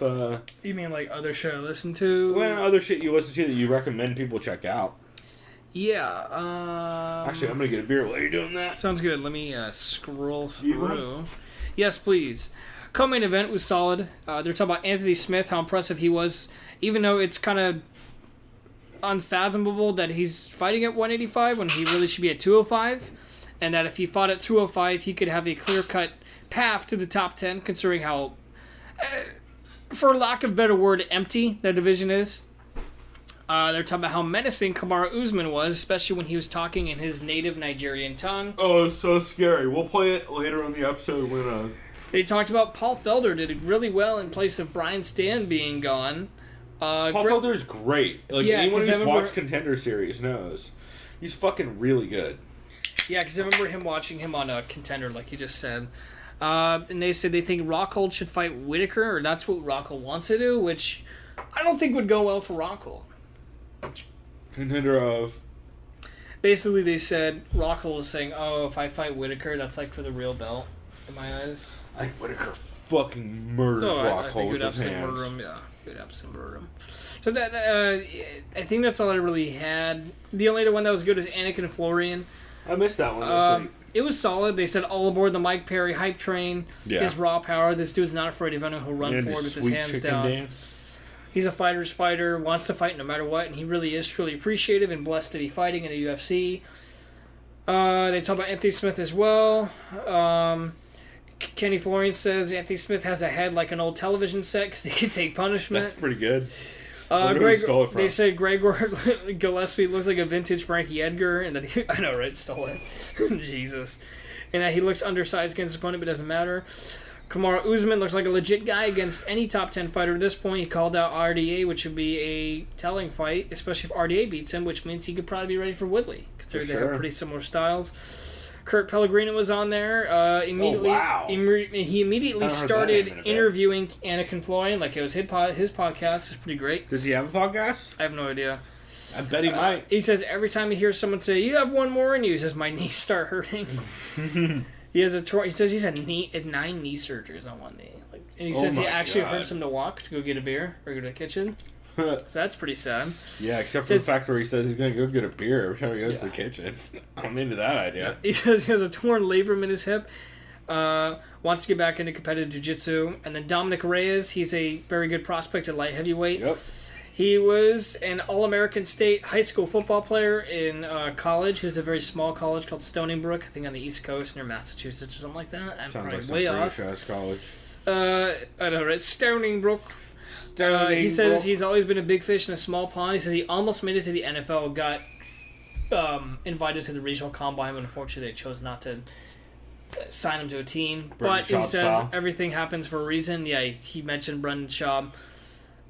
He says his pure athleticism and excelling in football is the reason why he thinks he's naturally good at doing takedowns because of his tackling prowess. Apparently he had like some record for most. He was like a safety, so you'd always get a lot of solo tackles in the secondary. Yeah, that's some football stuff that happens. He says his original nickname was the Dominator, but he's had a lot of respect for Dominic Cruz, and it's one of his favorite fighters growing up. So he says I don't even know if he doesn't even have a nickname right now. And he said apparently he met Cruz one time, and Cruz told him that the reason why he has Dominator as his nickname is actually as part of a joke, because Dominic Cruz played like high school football, and they called him a Dominator because he was like not good. Yeah. So that's why he did wrestling. Because he's so undersized. Yeah, and he was tiny. Yeah. So, yeah, that's why I wrote him Dominic Cruz, and ironically, he decisions people. He dominates point fighting. I'll give him that. Or he ruins Mizagaki's face. Yeah. Or he derails the Dillashaw hype. Well, not anymore, but at that point, a year ago, he did. But, that's all I have, man, for the rest of them. And one of the only men with a win over DJ, too. Oh, that's right. It cannot be understated. The last person to beat Demetrius Johnson. I think. Which, man, if you're going to fucking... I think he is, yeah. I think he dropped right down. Yeah, immediately after the fight, he dropped down, So some recommendations I have this week. I have MMA Hour 400, but I almost had this on a skip list, just because like it starts out real strong, but like none of the interviews, like it's all amazing guests. The guest list this week was Rampage Jackson, Edmund Tarverdyan, DC, Chuck Liddell, Joanna and Jacek, Stipe Miocic, Bisping. Didn't he talk to Stipe about a bunch of baseball shit? Yeah, Raging Out and Mario Lopez. And yeah, the problem is that like Ariel fucking just kind of phoned this in for a lot of it feels like. Rampage Jackson, though, I mean, to be fair, it starts off strong and it ends kind of rough. Rampage Jackson Skypes in with his dog Gizmo on his lap and shows off his Twitch streaming setup, which Ariel still is confused about Twitch. Oh yeah, he's like, how can I get up on Twitch? Like, No, he figured out how to subscribe to DJ because he sent out that tweet after the Borg fight fell through of him being like, DJ, I finally subscribed. So I felt like I owed it to you. And that was the only thing DJ said during that weekend, was he retweeted Ariel's fucking thing of him subbing to his channel. It was just Rampage talking shit about Gizmo. It was basically just Rampage's Twitch channel, but with Ariel Skyping in. It was fine. I like Rampage. He's always funny. Ariel just kind of phoned it in, it felt like.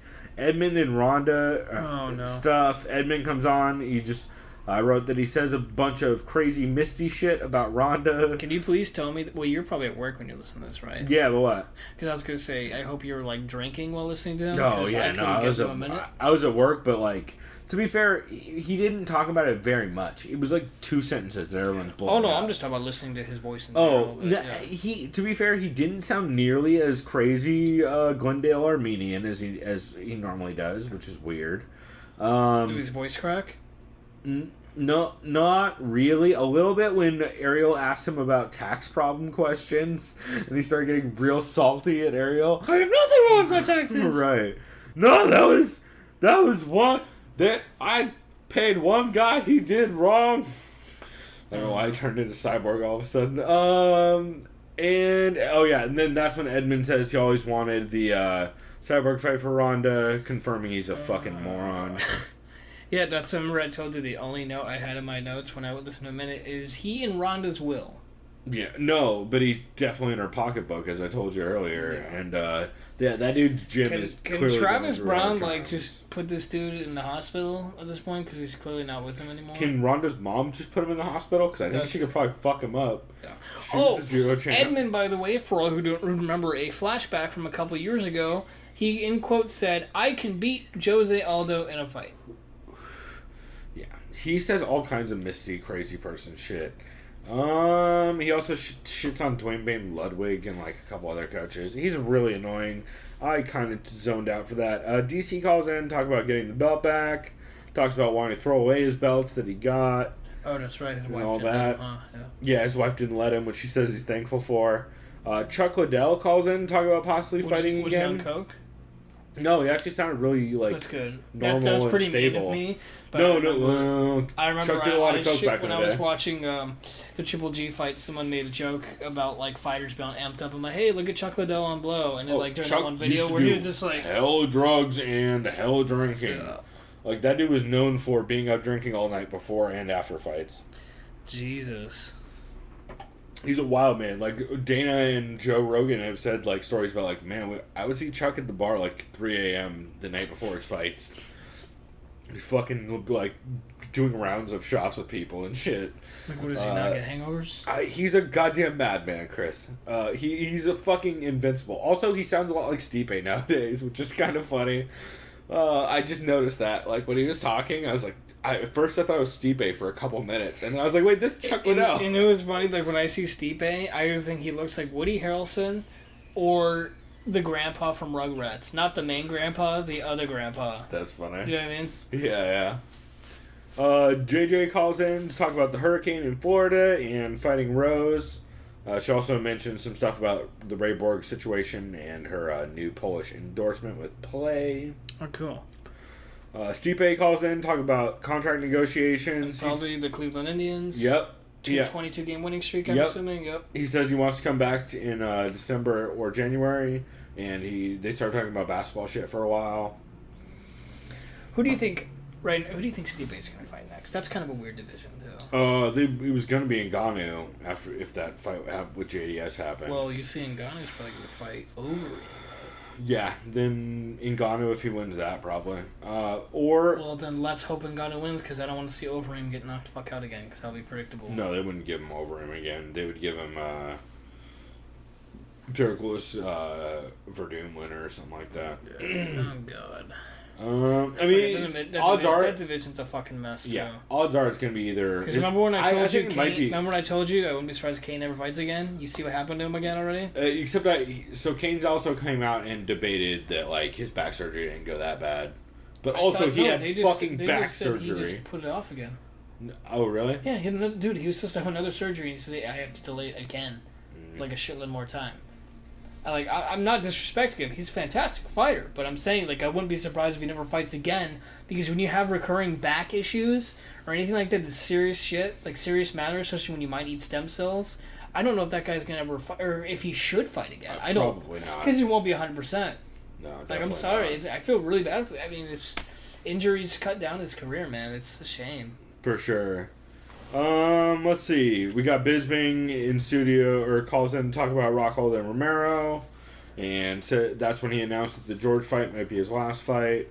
Raging ally Quinton stops in the studio. How's he doing with real estate? So he's doing good with it. He talks about re-injuring his knee, however, and the rehab process on that. He talks about how he hates fucking Cajun Johnson. Mario Lopez calls in because Ariel. They talk about I know boxing. that guy does box, though. Yeah, he said he went 5-0 in Freddie Roach's Smokers. Oh, cool. But that was like 5 years ago. Well, because I do remember I heard Mario Lopez on it was someone's podcast, and I was like, "Who's this guy? Isn't he like that Entertainment Weekly guy?" And I was like, "Oh wait, this Unfiltered. guy actually knows the fuck he's talking about." He's a very knowledgeable boxing guy. Yeah, it's probably Unfiltered. He also was a college wrestler and I think he just doesn't look like a fighter because he wears so much makeup. You know what I mean? Like it just does not look like he'd be a fighter. Well, he also stopped boxing for a while because he didn't want to fuck his face up for TV. I think he said his wife or someone told him if you box, I'm gonna divorce you or some weird shit like that. Yeah, I don't know. And then Ariel after that, they talks to Mario and says a bunch of fucking Ariel stuff to him about how he's fucking a lot of Kelly Kapowski references. Fucking annoying.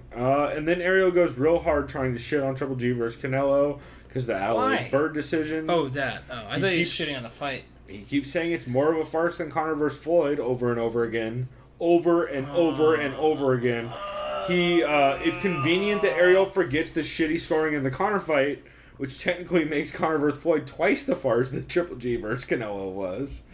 And then he just keeps pushing the narrative that, even though Rick completely disagrees with him, he just keeps going really though, they kept saying Conor Floyd was the farce, but actually, their fight was the farce because of the outcome. It's well, yeah, if Conor didn't get knocked the fuck out, that would have been a double farce though. So, it's real fucking misty shit from Ariel, and the only two people who I've heard take any kind of similar thing to that is Ariel and Brendan Schaub, two people who were very fucking pro Conor. I have not been listening to Robin Black's podcast, but I would not be surprised to be hearing something very similar from him right now. So, I don't know, just kind of a bummer. Most of the other stuff I listened to, we talked about already. Big Brown Breakdown, he gave a shot, he keeps talking about a stupid fucking slingshot car he's driving, which is this 3-wheel piece of shit that someone gave him. That's so annoying.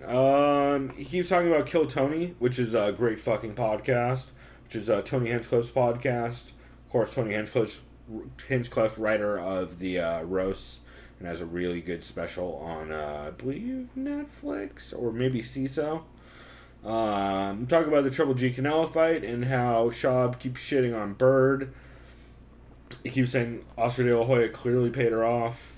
They talk about trolls for 45 minutes, and then Brendan gets real weird and starts telling stories about how he had to walk his fat cat Zeke on a leash a lot as a kid, and he also tried to walk his pet iguana. This fucking podcast gets weird towards the end.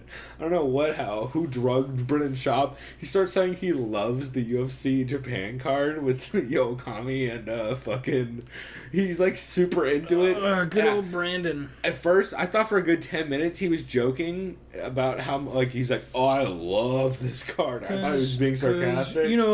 There's some good fighters. It was just weird. That dude. I want to like Brendan Schaub more than I do. And then, yeah, that was about it. I didn't really have much other than that. Some good stuff from Eugene Robinson in the If I Did It's and Care Down Cares.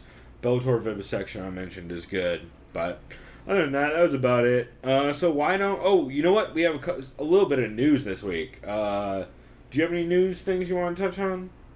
Like crazy MMA news? Not that I remember. Cool. I got a couple things. Carlos Felipe got flagged by USADA and got pulled from the Sao Paulo card. Justin Buttholes fought in Alaska Fighting Championship on Wednesday. That was an entertaining fight. Oh my god, if you guys have not seen this, please go watch it on Fight Pass. Justin Buttholes literally just comes forward and bombs on this dude to the body a bunch. The dude clearly wants to stop fighting. At a certain point, the dude kind of just falls down and then starts getting kicked, like soccer kicked to the ribs a bunch, and then turns his face into a kick to try and get DQ'd, or get Buttholes DQ'd.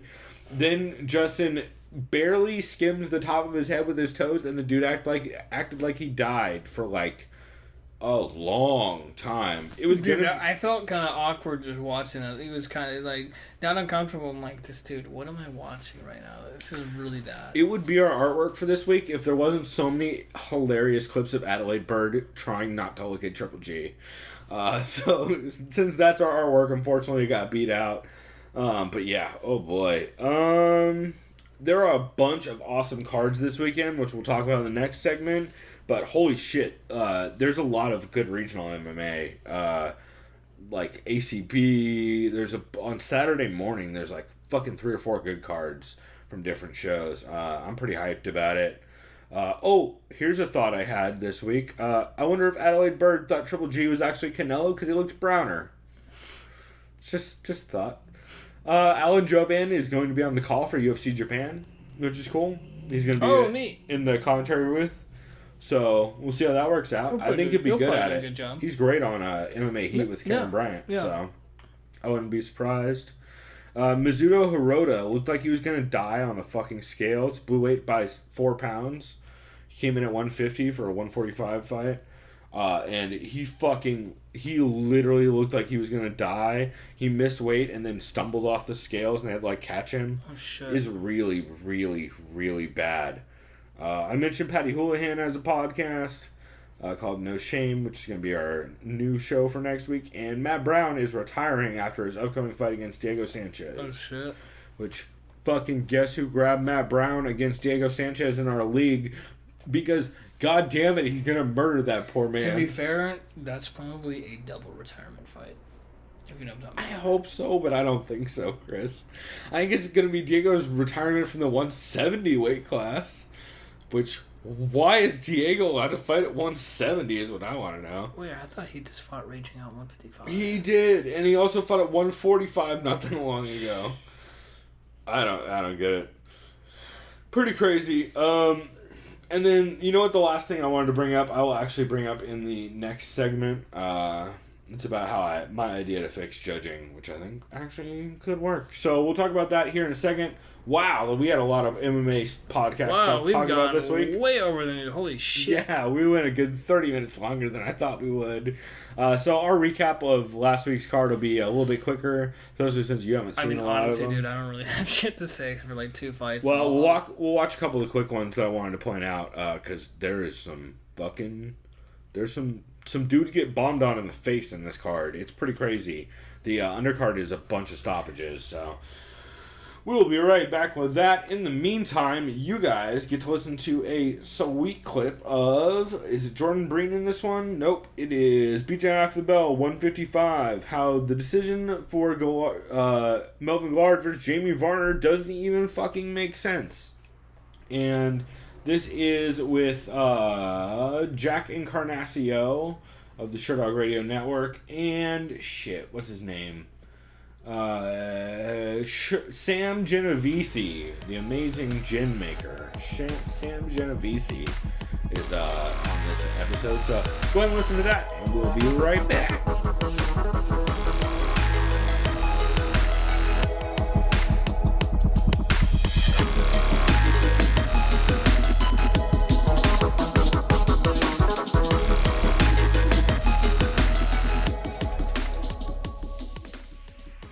on hearing that one of the duly appointed Nevada judges actually decided this fight was 30-27 for Melvin Gillard. You may have heard I think it was Joe Rogan.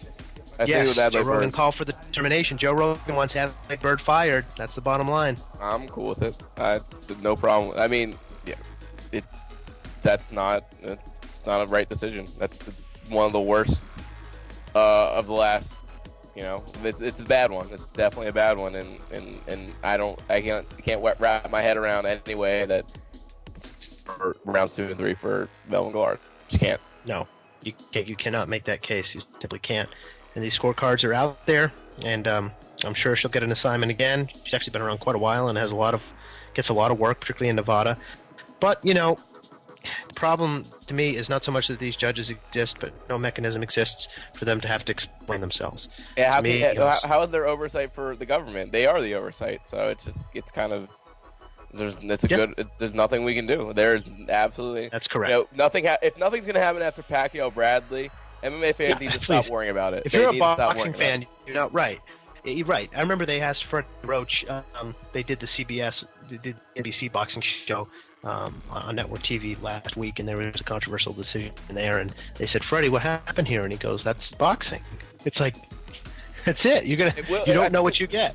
We'll get to the point where MMA fans are no longer outraged. I think eventually it'll turn to apathy, where that's just judging. And I honestly, that's what the point I'm at, because I mean, like I said, if Bradley Pacquiao didn't force Nevada to change, what they have going on. In a million boxing decisions before that. There will always be, and there will always be bad MMA decisions. There's no mechanism right now to change it. Right, that's correct. Well, it's a conversation for another day, perhaps, but definitely put back on the table by Adelaide Byrd tonight, who thought Melvin Gillard won 3 rounds over Jimmy Varner. However, Varner comes out. Cecil Peoples got it right. What do you know? Yeah, Cecil, my man.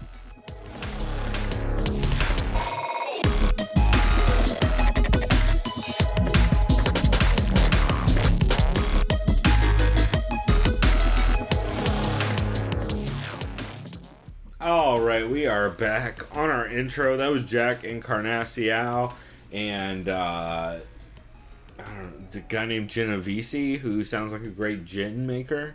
They were talking about Adelaide Byrd during that same Joe Rogan UFC 155 fight, where back 5 fucking years ago, everyone was calling for her to be fired.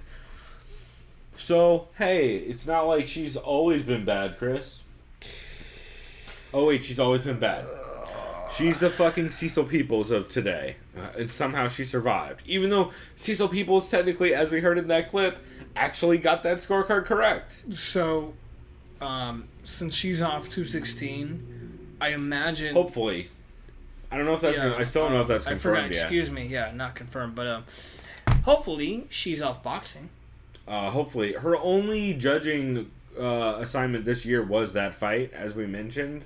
Which is why I think it was corruption. Yeah, I think so too. Especially considering there's multiple rumors and sources saying that she was at the party of Oscar De La Hoya the night before. Oh, wonderful! Oscar's like, "Hey, Adelaide Byrd, do you want us to make more money? Either try to get Canelo to win, or let's somehow just have a sequel."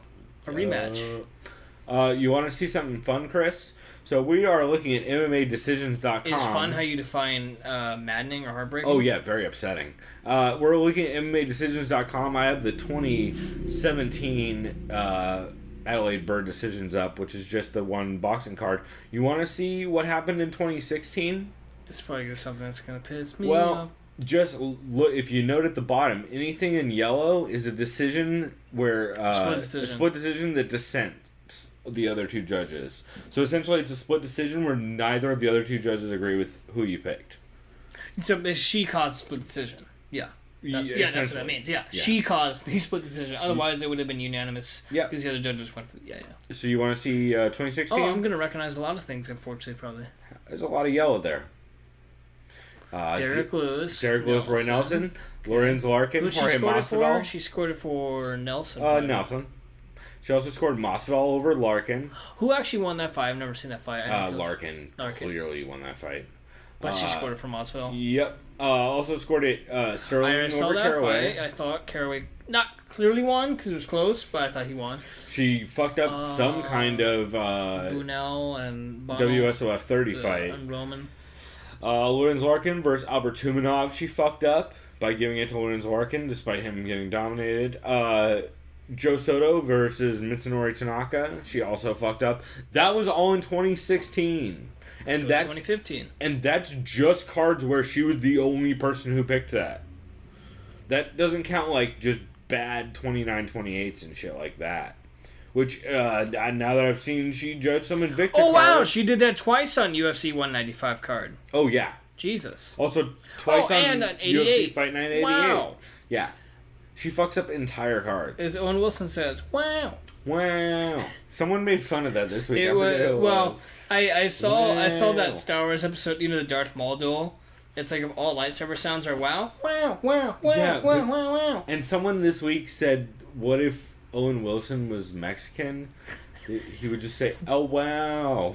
What? If he was in like a Mexican soap opera, he would just be like, oh, wow, the whole time. Instead of what E-Hole I don't remember. get that, It was though. in a fucking podcast I listened to. I don't know. I couldn't tell you. It might be MMA related. It might have But just ever been since a someone podcast. years ago brought that, they Oh, says wow all the wow. time, I'll say that. I'm just like, wow. Oh, wow. I think it might have been a Giant Bomb thing. Maybe it was a quick look for Giant Bomb? Maybe it was Giant Bomb playing PlayerUnknown Battlegrounds? I don't know. Anyway, we're going to get back in topic. In this segment, we normally don't just sit here shitting on Adelaide Byrd the whole time, even though it's hard not to. I'll touch on briefly. You said you had it 29, 28. You had it 115, 113 I for scored the Canelo. fight. No, for I mean, Triple for G. Triple G. Yes. So I originally had it for Triple G, the same score. Maybe even 2 rounds. So like a 116 to 112. Yeah, like somewhere in there. I could see either way. But on a rewatch, I completely had it a draw. That's fair too. And here's something I thought about that I think is fucking very simple to implement and would cost no one anything, but I think it would fix a lot of judging issues. I did an experiment while rewatching that fight. I think all judges, along with their score, should have to add one sentence on why they gave it that score. That'd be smart. Because, the reasoning. dude, you could still be wrong, and that's okay, as long as you have decent reasoning for it. Like, I could read someone and be like some of these rounds, I could read someone and be like, it was really close, lean Triple G because of aggression. Or it was really close, lean Canelo because of harder shots. Like, all of those are acceptable things to put on a scorecard, and I could see it either way. So I went through and I did it just to see timing-wise if it worked out. It totally works out. Like, I had 1-0 Canelo, close, but he landed harder shots. 2-0 Canelo, huge round, bunch of hard shots. Closer to a 10-8, but not enough to actually justify it. 3-0 Canelo started off strong, started to slow down, and Triple G landed some big shots late. 3-1, barely gave Triple G. Yeah, I think I had, that round I had has a more 3-1. output. I had a 3-1 as well going into 4. And then after that... I had 3-2. I said Triple G, just because Canelo started out really strong in the first half, but Triple G came on strong late and landed enough volume and all that. And just having one be like, and I picked it up from when Conor Rebush tweeted out his picks. He just tweeted out like one sentence that was like, "This is why I went with that on these close rounds," and it fucking completely eliminates like, because if you read it and you're like, I don't know, I feel like I picked this because he has pretty hair, or I picked this because he punched more. Like, I don't know if we need to have a much longer conversation. And I feel like asking them to write down, like, hey, why do you lean that way in 6 words is not, like, a crazy ask. I feel like it's very reasonable. And it would clear up 100% of this problem. Because very quickly you weed out people who don't know what the fuck they're doing. So I think that's something that could easily be implemented in judging immediately and completely fix a big part of judging in the sport. Which is, I don't know. I want to see it implemented. It'll never fucking happen because judges will never agree to it because it's bad for them. Because it's only going to hurt them. It's not going to help good judges be better judges. I mean, unless they're like the big John of judges and just want to be good at their job. Which doesn't exist as far as I can tell. Shouts out to Doug Crosby, Cecil Peoples, and fucking Byrd. There's that one other guy too. Oh, maybe not. I guess this does 3. No, there's more, but those are the worst. Anyway, just kind of a cool thing I thought of, and I think it would make a big difference. Like, I think when scoring a card, if you just put down like 6 words or like 5 words on, hey, this is why I lean that way, I think would be hugely helpful. Anyway, we will actually get into the more important card, which was the UFC Fight Night 116 Rockhold vs. Branch card in Pittsburgh. You had only seen a couple of these fights originally, and then we watched a couple quickly, right? Yeah. Starting off with this Gilbert Burns, Justin Sago. Fuck, I think I looked away to get a beer when this ended, when we were just rewatching it. You were on the phone, but yeah. We were watching it. Gilbert Burns, pretty strong first round. I would give it to him. Justin Sago's still hanging in there, though. And then in the second round, Gilbert Burns, again, pretty strong round, but Justin Sago hanging in there up until there's like fucking 5 seconds left, and he kills him with an overhand right. Oh, yeah, because it looked like a UFC thing. Yeah. I was just about to say, you described it as a UFC 2 style finish, yeah. Where he just literally, his body shuts off when you hit him in the face. Like, it was rough. Yeah, airplane mode right there, Fred. Yeah, he hits him with the right hand, slips under it, and then throws a second right hand over the top, and it was a wrap. Uriah Hall versus Krzysztof Jotko. This was a crazy fight for us because didn't you have Uriah? No, you didn't have Uriah. I didn't have any of these fighters. See, I had Krzysztof Jotko on my fantasy league team, which worked out great in the first quarter or first fucking not period. First God round. damn it! What the fuck sport are we watching? Hockey for periods. Yeah, evidently, or ladies. You know what I'm saying? So Krzysztof Jotko, great frickin' first round. Probably 10-8. It's pretty close. Probably 10-8. We probably called it 10-9. But Uriah Hall, Jotko completely gasses from crazy scrambling exchanges, and Uriah Hall ends up winning that.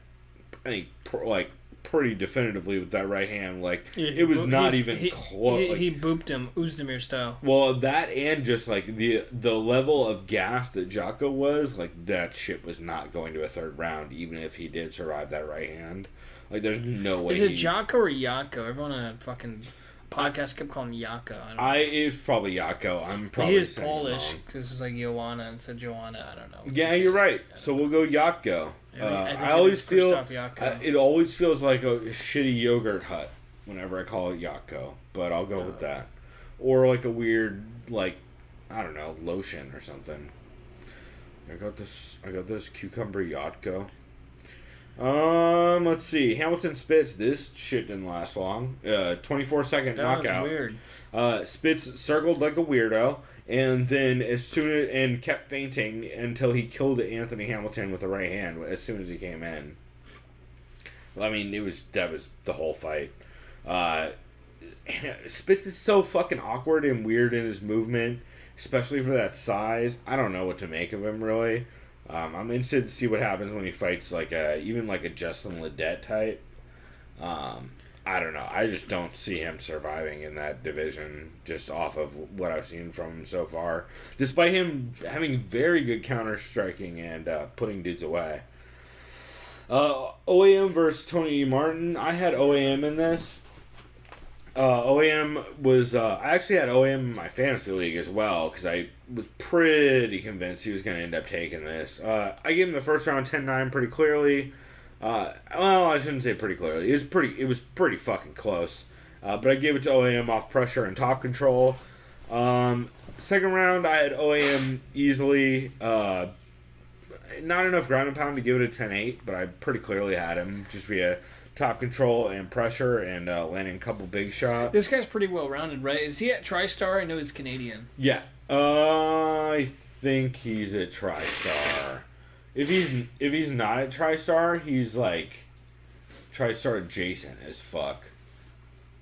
He's a TriStar, yeah. Yeah, TriStar. He fights exactly like GSP. He looks like I actually wrote down. He looks like if GSP Stun Gun had a kid. Because he's way more judo based.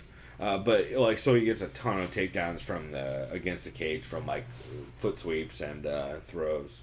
But really nasty grappling, and he just kept winning all the grappling exchanges. The last round, though, I did give. Is he a lightweight or a welterweight? Welter. Okay. I'm pretty sure. Actually, he might be lightweight. Yeah, he's lightweight. Yeah. He's one of those dudes that's big, so it's hard to tell. Plus, those two divisions are so fucking malleable nowadays. Everyone's like, they in might both as well of them, make 165 and some 160. Dude, they really should do 165 and 175. I agree. It's fucking unfair to everyone.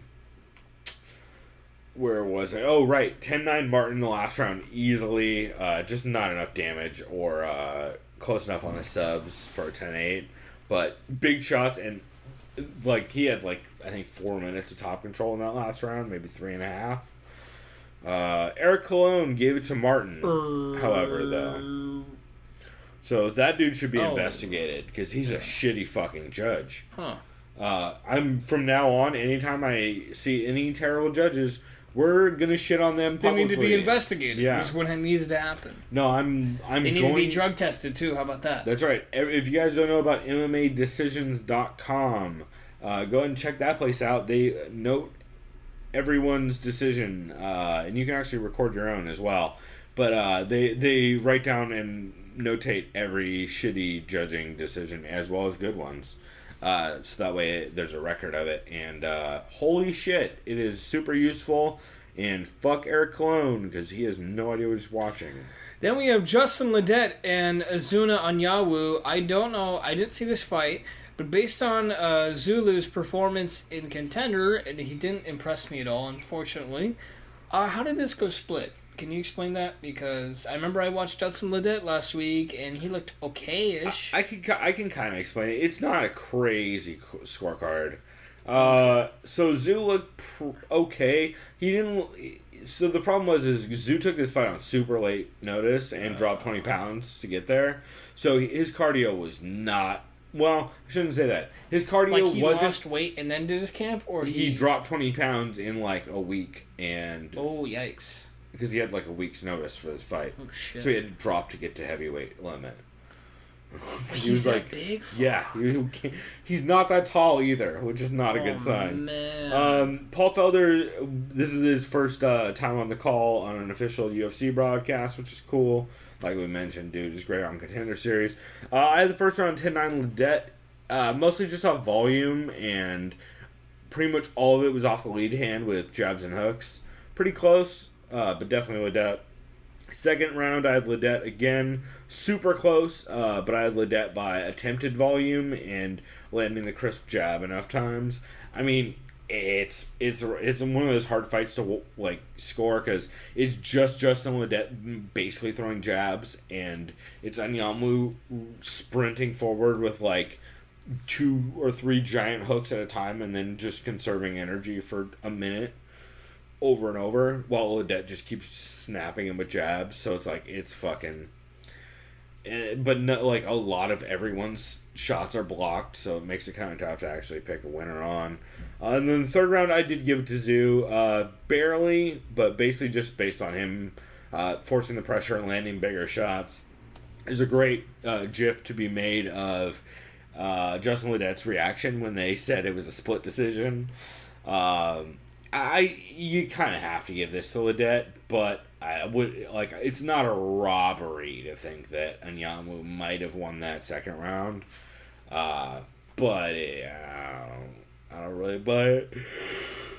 Ugh. We got my boy. Yeah, we got Usman. First of 4 boys on this card who goddamn murdered Sergio Moraes, made him do a fucking front flip. There's somersault. He did a backward somersault. He got knocked the fuck out so hard. Did a somersault and the splits. Yeah, which I like Usman for knocking him out. I know he usually kind of just sticks to his wrestling and just goes distance. And he took some bombs to prove that he was just going to get in there and fucking finish somebody. Like, he clearly fought outside of his style to just get in Moraes' face and knock him the fuck out. So clearly this puts Usman into the top 10, right? Or close?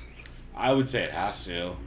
Do you think he fights Perry? Because Perry's going to be top 10 right probably too by now, right? just based on his will to win.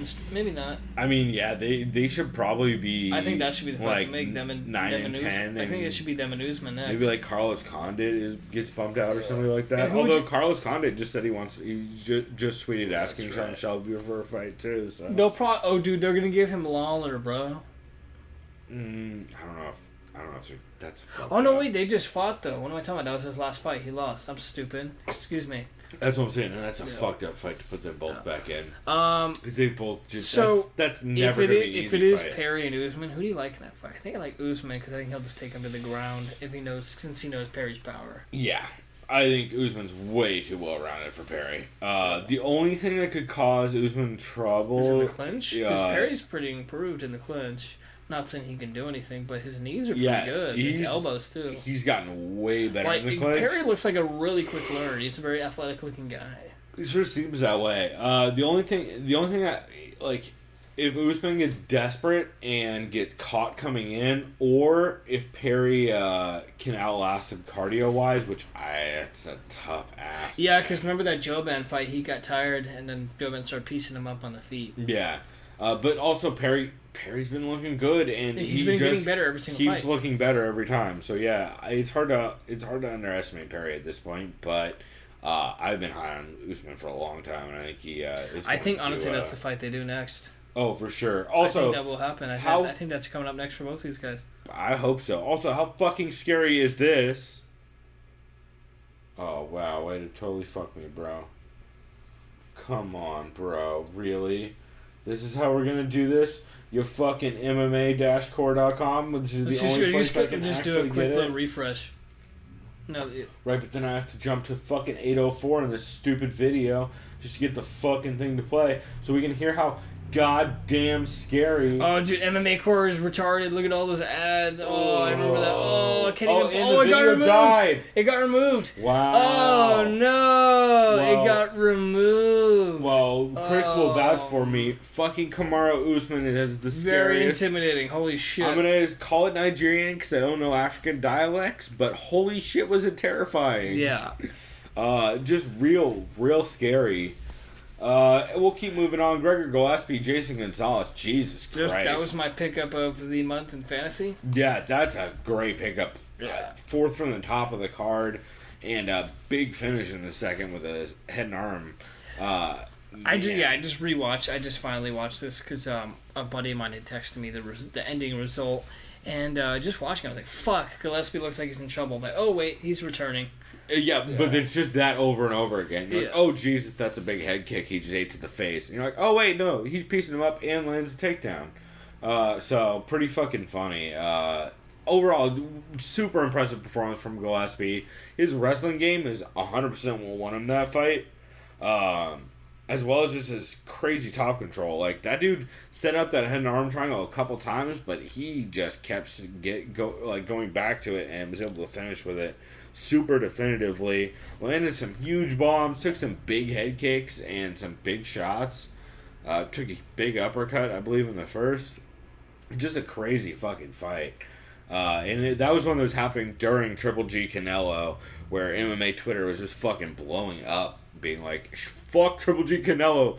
If you're not watching Gennady, or if you're not watching Gregor Gillespie, saying how many G's do we need? And fucking, if you're not watching me, Gregor Gilbert Gillespie. Right, Giblert, I believe. Giblert, yeah. Super impressive performance from him though, and good showing by Jason Gonzalez, dude. Like, Jason Gonzalez showed the fuck up and threw bombs, so good on him. Also, he's huge for that weight class. Yeah, fucking 6'2", that's nuts. Yeah. Anthony Smith took on Hector Lombard. You picked this one correctly, unlike me. Yeah, wasn't Anthony Smith the guy who come back after a while, though? So it's kind of like I was kind of fishing for that pick. Well, Anthony Smith is, I don't think it was that long ago. Oh, no, I think I chose him because he's like 6'2", and Lombard's like 5'9". Yeah, huge reach disparity, and Anthony Smith is a guy who essentially is really good at taking damage and letting you gas yourself out and then coming on really strong in the second and third. Because notice in all the podcasts, everyone kept saying Anthony Smith is so huge he really should be a 205er because it's a better weight class for him. He's big. And he even said he wants to go up 205. Yeah. Because I remember I was saying, someone was saying, oh, if Daniel Cormier goes to heavyweight, then Luke Rockhold has free reign at 205. But I don't trust Rockhold's chin at all at 205. I think he get knocked the fuck out by everyone. Corey Anderson kills him at 205, Yeah. I think. I don't like that at all. Imagine if Volkan had fought fucking Rockhold, Oh dude. my god. Or OSP even, I think, would fucking Especially with the murderize. 80-inch reach. Yeah. You know how small Luke Rockhold would be compared to fucking OSP? Jesus, that sounds like not fun. Oh, it's probably like it's probably The like only person fucking... I could see making doing okay moving up would probably be Weidman because of his wrestling. Weidman's also way big for that weight class. Yeah. Also, John Volante moving up to heavyweight. Because that fat fuck. Steve Hey, Bates, like, he weighs more than me. Hey, he's Italian and he just loves his carbohydrates. I know. That's what it is. Hey, Matt Serra feels him, you know what I'm saying? He's always like, 205, Jimmy, I'm a fat fuck. Light heavyweight Matt Serra is a fucking big fan of his carbs as well. But yeah, a crazy fight from Anthony Smith, Hector Lombard, getting back to it. Hector Lombard clearly stole the first round. Anthony Smith started coming on strong at the end of the second and screaming across the cage at Hector, "Do you know my name now, Hector?" Oh, yeah. Started getting all crazy at him, and then came out third round and was able to put him away via a punch at 2:33 of that round. I mean, super impressive. I was already pretty high on Anthony Smith. I just thought Hector Lombard would be able to catch him big enough early because Anthony Smith is super catchable in the first round. I mean, he gets hit always in the first round and always gets rocked. Yep. But able to survive like always and keep the pressure on and put Hector away. Super impressive. And then I got one of my draft picks, Mike Platinum Perry. Yeah, your boy, Mike Platinum Perry. Fighting newcomer Alex Reyes, who's a natural lightweight. Styling on dude with knees and then throwing chicken dances out to the crowd. The fuck was that chicken dance, Chris? It was way too accurate, too, for a chicken. Yeah, I believe my favorite description of this was from the co-main event where Chad Dundas says that wasn't his first time doing a chicken dance. He's clearly practiced. He's clearly his done mohawk that before. even too. He had like fucking hair going. It's a whole thing. His fucking blonde girlfriend in the corner and shit. Oh yeah. Who shouts out to Jeremy Stevens, who shouldn't look at her, or whoever fucking Mike Perry tried to beat up. It wasn't Jeremy Stevens, was it? Yeah, it was. Remember, because I was at the retreat, and he's like, "Oh, Jeremy Stevens was." I mean, he was drunk. So Yeah, I get it, but. You know, also, Jeremy who knows Stevens, if that's just Mike Perry being a crazy Floridian? He's probably yeah. talking shit.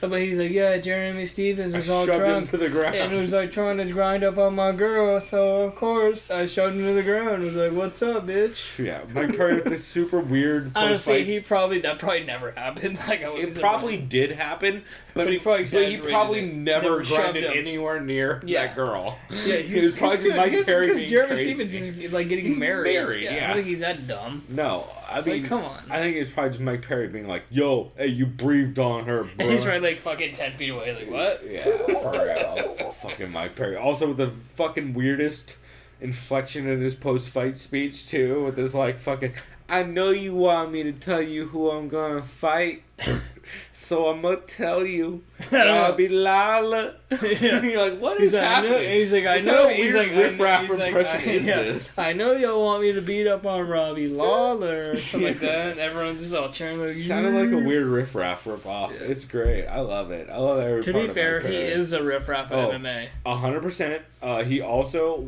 100% needs to start the podcast back up, because no other podcast have I ever heard a host talk about smashing a bottle over a kid's head. When he was 5. When he was 5. For the kid offering to give him free clothes.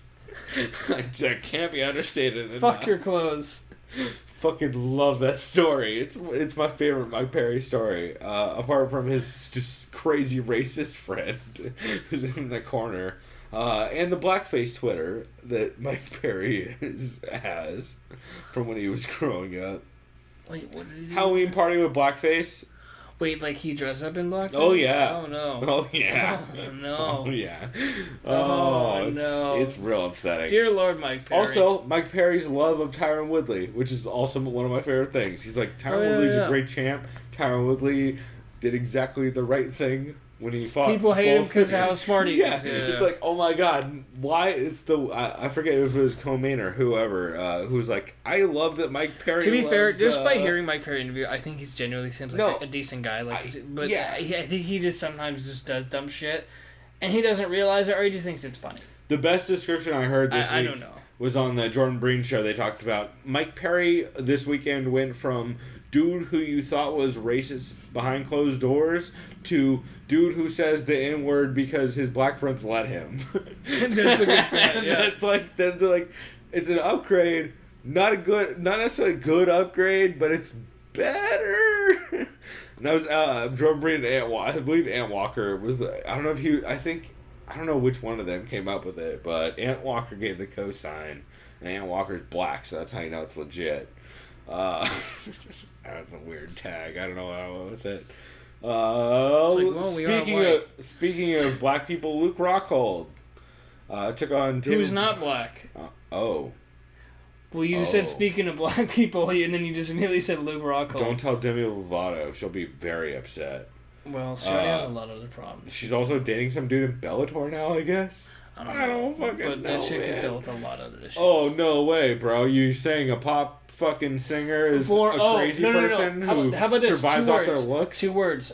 3 words. Former Disney star. Yeah.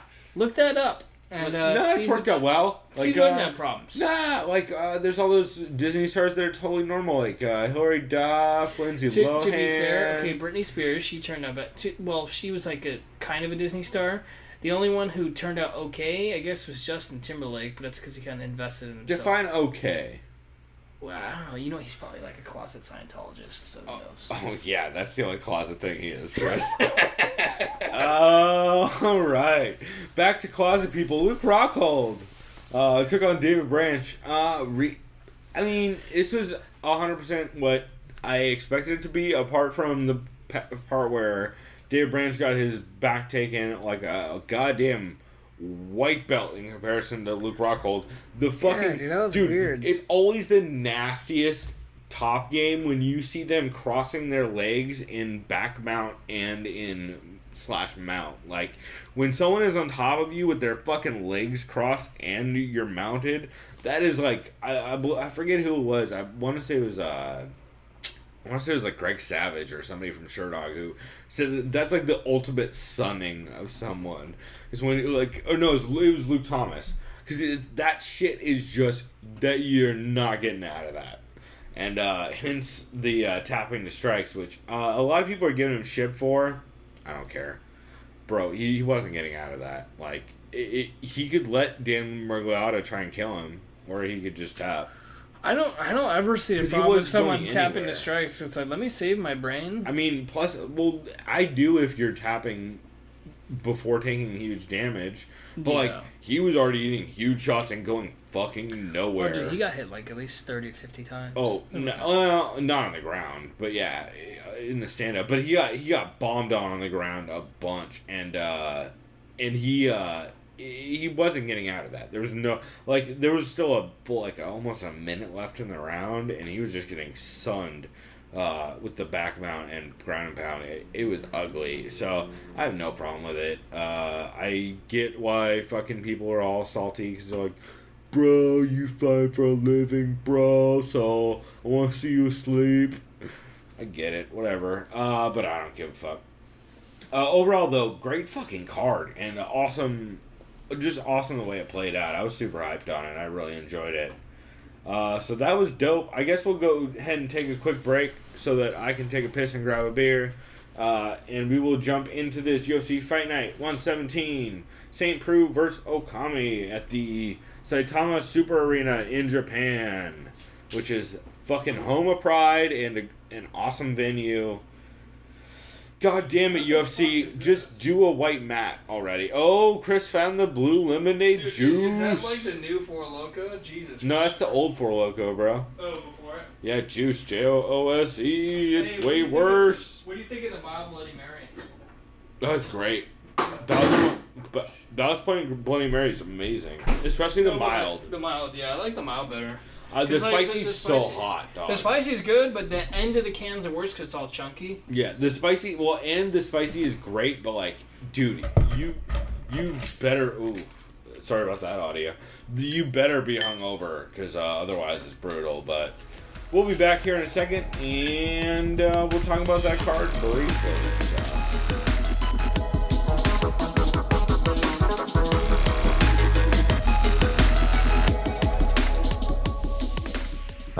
Believe it or not a unanimous decision in Jake Ellenberger's win over Carlos Eduardo Rocha. Interesting fight. Round 1, all Rocha pancaked and a takedown attempt by Ellenberger and just ran game on the ground. Some tremendous transitions from north-south mount.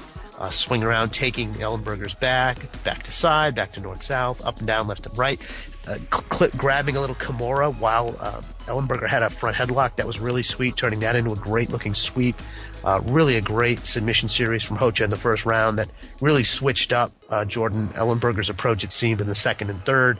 Became a bit more workmanlike, a bit less interested in getting necessarily too close to Rocha and overextending for a knockout shot, becoming workmanlike, going for takedowns only at the end of the round with a few ticks left to seal the deal after landing better strikes and getting 29-28 scorecards, which were called for and just. But Adelaide Byrd was in the building and decided 30-27 Rocha. Yeah, I'm not sure what to make of that. Not that the last 2 rounds weren't competitive, but Jake Ellenberger rocked Carlos Eduardo Rocha's head back several times with hard shots, took him down, didn't have a ton of work, but was clearly punching him in the head, was doing far more work. There's no question who won those last 2 rounds. I was confounded that Adelaide Byrd thought that. I mean, that just seems like a sick joke. It's hard to really respond to that. Really. Who made which scores on the pay-per-view, but did Adelaide come to mind immediately for you? I wasn't sure. Adelaide, of course. I had saw her at cage side, so I knew it was a possibility. But on the other hand, Doug Crosby was there too, so who knows? True, I did not. Judging genius, Doug Crosby. He's been invited back, indeed, back cage side, deciding who makes half the money and who takes home double the money. Adelaide Byrd. The thing that really stinks about it, though, is that Carlos Eduardo Rocha actually impressed me. He looked great in round 1. I think definitely exceeded the expectations of what a lot of people anticipated for him. But that fight's his kind of performance will be summed up in people going, man, what was Adelaide Byrd watching? Which kind of stinks for the guy, since he fought in a way that I didn't think he'd be able to do and was pretty impressive in doing so.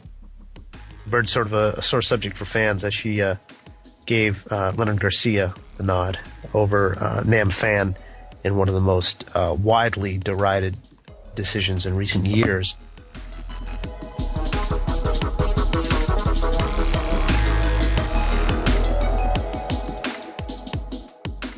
All right, we are back. That was Jordan Breen talking about and Jack Encarnacio back in 2011. That is 6 years ago, talking about how trash Adelaide Byrd is and how she shouldn't be allowed to judge fights. That's 1 year before Joe Rogan says that she should never, ever be allowed to judge again.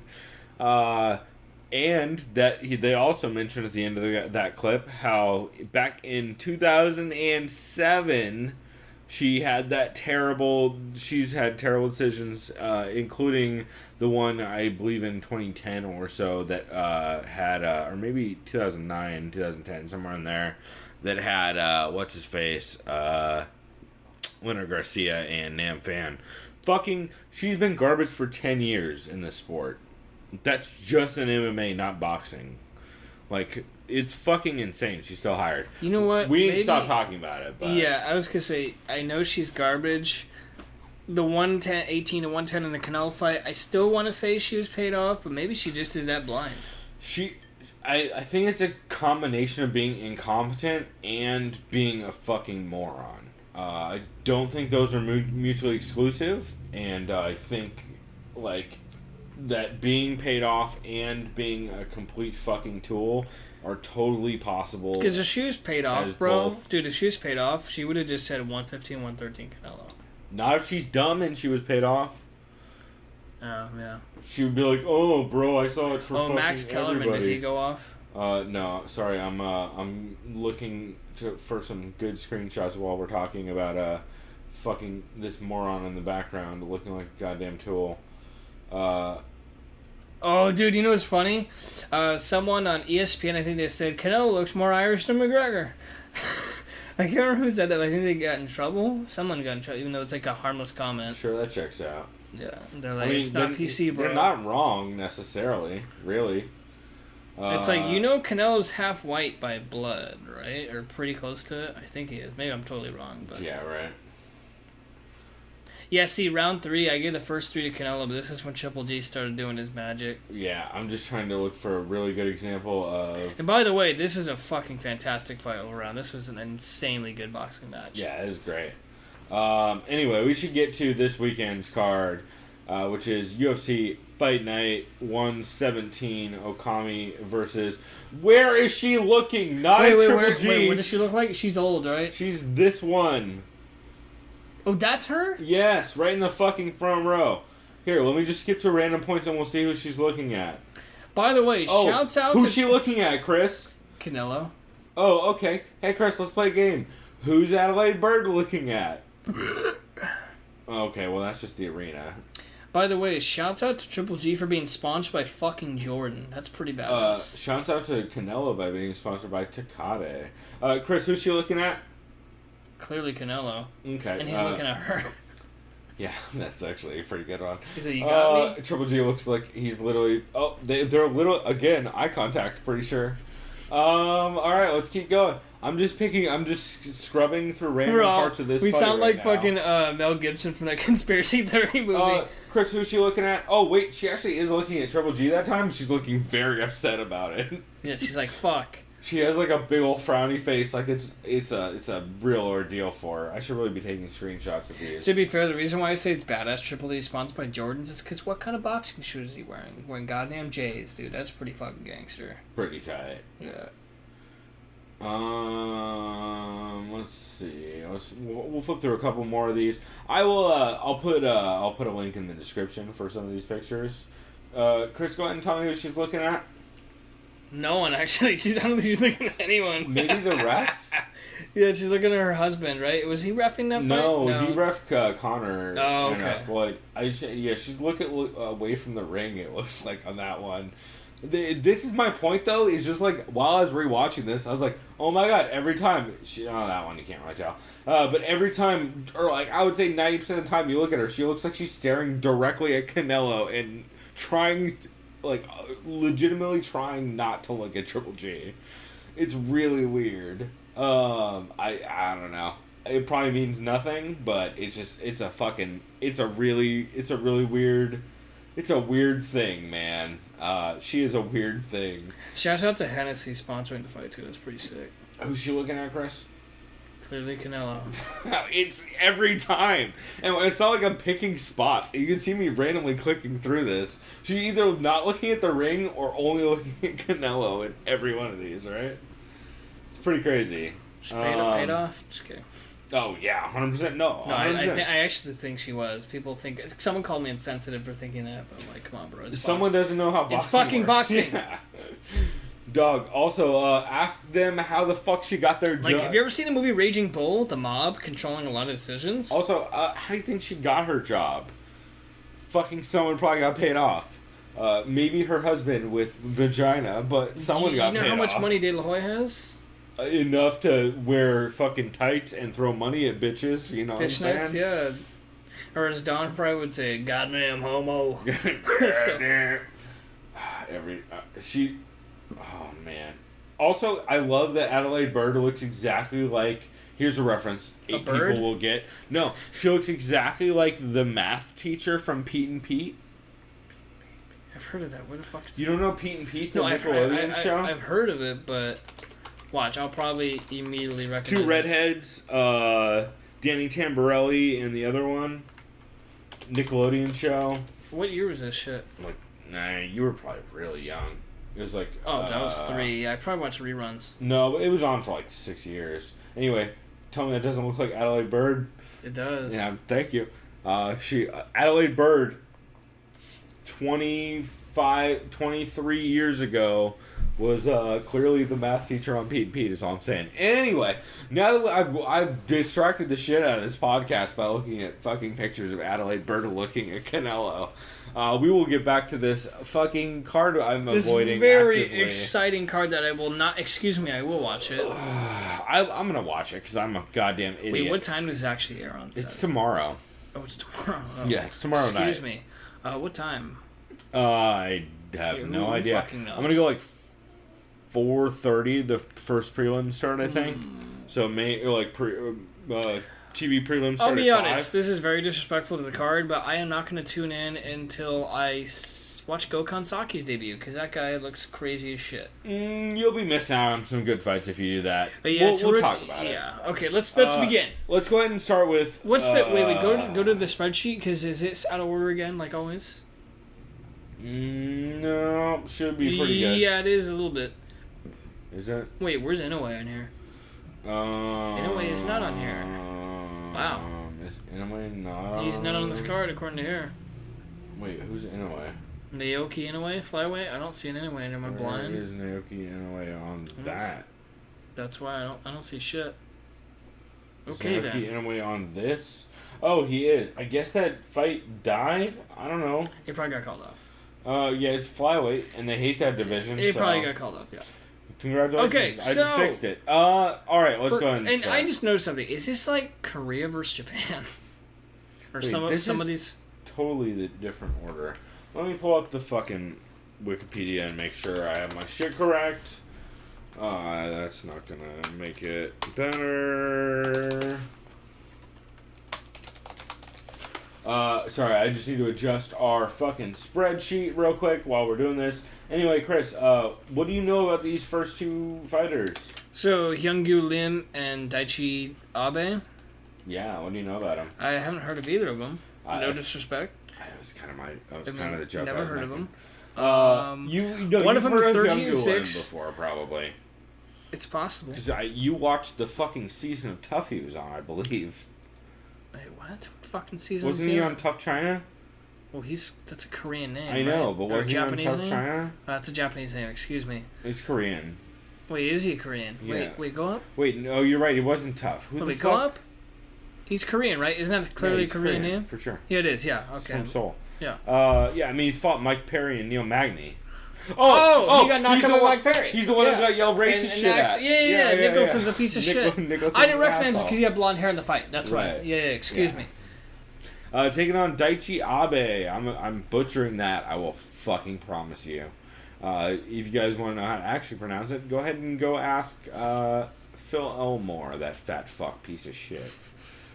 Tell us how you really feel. Dog, go ahead and Google his Flashlight Fighting book and tell me how you feel. What's it called? Oh, Flashlight Fighting? Oh, I thought you said Fleshlight Fighting. That sounds like his style. That actually would more be his style. Because he is morbidly obese. You know what I'm saying? Check hit me big. No, dog. Is that what he sounds like? I mean, actually, he sounds like a giant fat person. So Jabba the Hutt? He looks a lot like Jabba the Hutt. Then thank you. I don't want to Google him. He also he also is a big fan of ninjutsu. Wait, isn't that lame the ninja goddamn shit that ninja people are threads? arguing? Yes, these fucking ninja threads. I forgot. Do they argue Chris. about ninjas fighting ninjas or ninjas fighting MMA? Thank God all the ninjas have left the underground. That's good. All the fucking 630s are gone, and the world is better. But Jesus. So anyway, Hyungyu Lim is taking on this dude who is coming over from Pancrase off a TKO win. I don't know a ton about these dudes. I do believe, let me look at my notes, I think I did just watch this the dude fight yesterday. Past the Justin Buttholz fight. Nope. I don't have notes on that. So I don't remember. I'm going Hyungyu Lim off experience. Dude has 4 times as many fights as Daichi Abe, or how the fuck you pronounce that? I don't know, man. I don't know him at all. And I haven't gone back and watched the Pancrase fight, unless I did it last night, blacked out. So, fun. Which way you leaning? I'm gonna go with Hyungyu Lim. Perfect. And Probably smart. and I have no reason why. I'm sorry. I'm just saying I'm going to him. Yeah. No reason why either. Yeah, I mean, dude, a lot of these dudes are so unknown. At least to, I've seen this dude fight twice, and I don't know who he is. Shinzo Anzai. I've seen him fight 2 times now. I couldn't tell you either of them. I remember there's a Zapata fight. I like his picture, but I don't know who he is. I mean, he looks like a fucking Kazushi Sakuraba. You know what he looks like? type. He's wearing green. He looked like Bubbles from Trailer Park Boys, dressed up as the Green Bastard. Yeah. Yeah, a little bit. Luke Jamo, the Jedi, out of Phuket Top Team, and from New Zealand, which is a weird combo, is coming off the win over Dominic Steele. Man, I don't know in this fight at all. Do you have any kind of inclination? Dude, I have no fucking clue. I will go... I think I'm going to go with the Japanese guy. I'll probably go to the decision. I'll give it to him. You know what? For fun, I will go with Luke Jamo. Nope, not Luke Jamo. Luke Jamo. Yeah, I don't know. Win over Dominic Steele is pretty cool. So, I'll go that way. Again, I Sounds don't have... good enough. Man, Sound reasoning. I've even done a little bit of tape study, and I still, just don't feel like I know enough about any of these dudes to really have any kind of legitimate opinion on it. So we got someone named Saruri Kondo. Yep. So this one I versus actually Chami Jeon, another 100% Korean. have a pick on. So clearly Chami Jeon, we actually saw. So- she was the crazy Korean So chick. this is clearly Japan versus Korea, as it's always been in fighting, right? Sometimes, but yeah, a lot of it is. And Chami Jeon was the crazy Korean chick that was coming out fucking screaming between rounds and all wild as shit. Oh yeah. That's Chami Jeon. And she's taking on Siri Kondo, who Siri Kondo is coming over from, I believe, Pancrase. Yep. Pancrase 287 was her last fight. I watched a couple of her fights, and she is tough. What do you think? She's tough as shit. Really durable. Her clinch grappling game is really solid, which it's gonna be interesting. I think she might be able to put Chami Jeon against the cage enough to be able to stifle some of her offense, because that was the problem J.J. Aldrich had. She had against J.J. Aldrich. J.J. Aldrich is a pressure fighter who's going to throw a lot of volume at you. Yeah. And yeah, J.J. Aldrich is a very good grappler. I remember her. And for Siri Kondo, she's super clinch heavy. A lot of cage grappling, a lot of just clinch control, and she'll still separate, throw bombs, but she'll always keep going back to that clinch and really try and wear you down. I mean, she's coming off a 5-rounder, which she won cleanly. So I'm actually going to take Siri Kondo. I gotta believe she's the underdog in this fight. I'm gonna agree with you here. If Chami Jeon had grappling as a kryptonite, and he's I don't know if she does. She hasn't really shown that. Yeah, maybe we just haven't seen enough, and we'll just find out. Yeah, that's kind of how I'm leaning in it. But I, after watching Kondo, I'm pretty high on her. Just off of her clinch grappling game alone, I think she can really, as long as her size translates out here, because a lot of the weight cutting is different out there. But I don't know, Chami Jeon fucking cutting crazy weight? I don't know, probably not, right? Yeah, I don't think so. It doesn't look like it just based on her frame. Yeah, so I feel like maybe as she moves up the division, it might be a little bit harder for her, for Kondo to work that clinch game. But right now, against someone like Chami Jeon, I think it can probably stifle a lot of Chami Jeon's offense. However, I would not be surprised if somehow she just turns into a fucking wild woman and starts throwing haymakers and lands something crazy. Alright. So up next we got Kaita Nakamura take on Alex Morono. Kaita Nakamura is coming off the loss to Elizu Zaleski dos Santos. Jesus fucking Christ. And the win over Kyle Noak. And Alex Morono is coming off of the... Oh, your boy Nike Pierce. Yeah, Nike Pierce. Wait, why was it overturned? No contest because Nike Pierce tested positive for weed. Oh. It's Texas. Because they have a fucked up threshold for weed. Goddamn reefer, the devil's lettuce here in goddamn Texas. You ain't gonna smoke that devil weed up in her. I'll tell you what. I'll shoot you right quick. Here, I'll tell you what. I've got a license to carry, alright? If I see you smoking that marijuana, I'm gonna shoot you dead right between your goddamn eyes, okay? If you don't use propane, then well, you ain't doing it right. Mm-hmm. Yeah. But Dad, I love propane. Sorry, I did a little King of the Hill plug. Yep. But yeah, Nike Pierce, he's a great fighter. Yeah. He also has a win over James Mutasri back in... Well, that guy's scrappy. I remember that guy. He takes a lot of damage. And a win over Colin Milk as well. I think it's going to be a fun fight, for sure. Yeah, you know what? I'm going with Alex Morono, man. He's fought some fucking killers. I know this guy fought someone, right? He fought the Park Nork, whatever the guy's name is. Nork? Nope. Nork. Yeah, also has the loss to Tom Breeze, but the win over Jangalang. Oh, that's good. I love me some Jangalang. I'm actually going to go with Nakamura on this, mostly because of how he looked in his in the Dos Santos fight. He looked good. He just I believe he faded, if I remember right.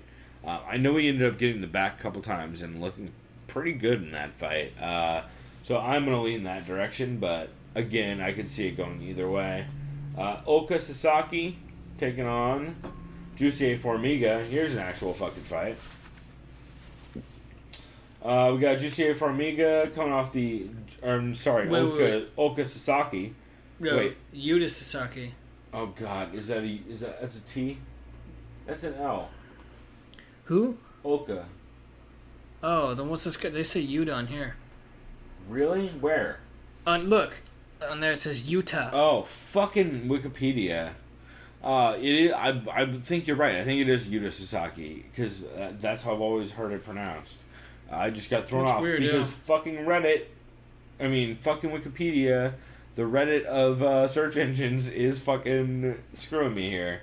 But goddamn Sherdog is so slow, I literally can't use it right now. So, Yuta Sasaki coming off the win over Justin Scoggins and the loss to Wilson Hayes. Wilson Hayes, of course, getting him by decision. And he has a win over Willie Gates that I believe might have retired Willie Gates. Sure, okay.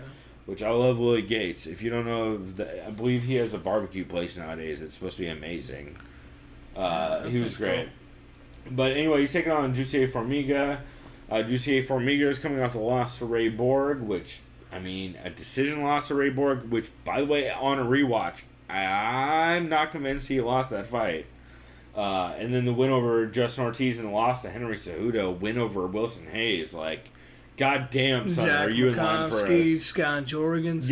Yeah, in line for a title shot like a motherfucker right now. This guy's fought everyone. Just Benavidez, Chris Carriazo, Johnny I don't know Dodds. why they're throwing him fucking Yuta Sasaki. Like, I don't know what he did to piss the promotion off, but Jesus goddamn Christ, man. Like, he's fucking coming off a murderer's row and lost a super close decision to Ray Borg that on rewatch last night when I was super drunk, I super thought he won it. So I don't know. I'm gonna go. Excuse me. I'm gonna go with Jussier, whatever his name is, Jussier Formiga. Yeah, I am too. I like Yuta Sasaki. I think he's going to. Excuse me, he's going to do so well. So you can see how excited we are for this card. Yeah, no, the yawns are indicative of me sleeping 5 hours last night. Not indicative of how much I drank, which led to me sleeping 5 hours. Anyway, so Jussier Formiga, I have him over Yuta Sasaki too. Yuta Sasaki I think is good. I think Jussier Formiga is top 3 in the division. And it's a crazy fucking squash match. I don't really know why it's happening. Could be wrong, but I definitely lean that way. Teruto Ishihara versus Rolando D. Was it Dai? Remember we called him D-Dai? Yeah, I always fuck this up. I think it's D. It's D, right? I think it is D. I think so too. Teruto Ishihara is coming off Fucking lost to goddamn Artem. And then he just lost to Gray Maynard. That's right. Yep. Gray Maynard and Artem Lobov, both decisions, and then he's coming off the wins over Horatio Gutierrez and Julian Erosa, which those aren't names that are very relevant anymore. However, he did have a draw against Mizuto Hirota, who's the guy who's no longer fighting on the card tonight or tomorrow night because he literally looked like he was going to die on the scales. Yeah. And he blew weight by fucking 4 pounds. So, he is taking on Rolando D. Rolando D is coming off the loss to Alex Braceras, and then before that had some fights in Brave Combat Federation, who I believe didn't pay TJ DeSantis for his recent commentary gig, and are kind of fucking pieces of shit if I read between the lines correctly. And then he also has fights in Pacific Extreme Combat, which I really like the name of that. It sounds like some Hawaiian shit. I don't know. Yeah, I'm going Rolando D. I cannot go on the hype train that was Teruto Ishihara until I see him beat someone. I'm sorry. It sounds very conceited and very cynical of me to think that way, but you're right. It's a prove it thing for me at this point. I know Teruto, he's at a very good fight camp at Team Alpha Male. He has a lot of killers he trains with, but until I see him clearly dominate or just win a fight, I can't pick him comfortably. So here's the problem for me is, well, first off, I have him on my fantasy league, so that's a problem already. And second, I don't know why I have him on my fantasy league. I was going to say, why the fuck is he on your team? Well, so here's the thing. I really, really, really like... You like his potential, right? No, I don't give a fuck about his potential. I really like Dong Young Kim over Takanori Gomi, and I want full points, not flex points. So I need somebody on this card that I can put that gives me a reason to set as a flex. And right now I have him. I don't know, man. The thing is Rolando. Does somebody have Andrade? Probably, huh?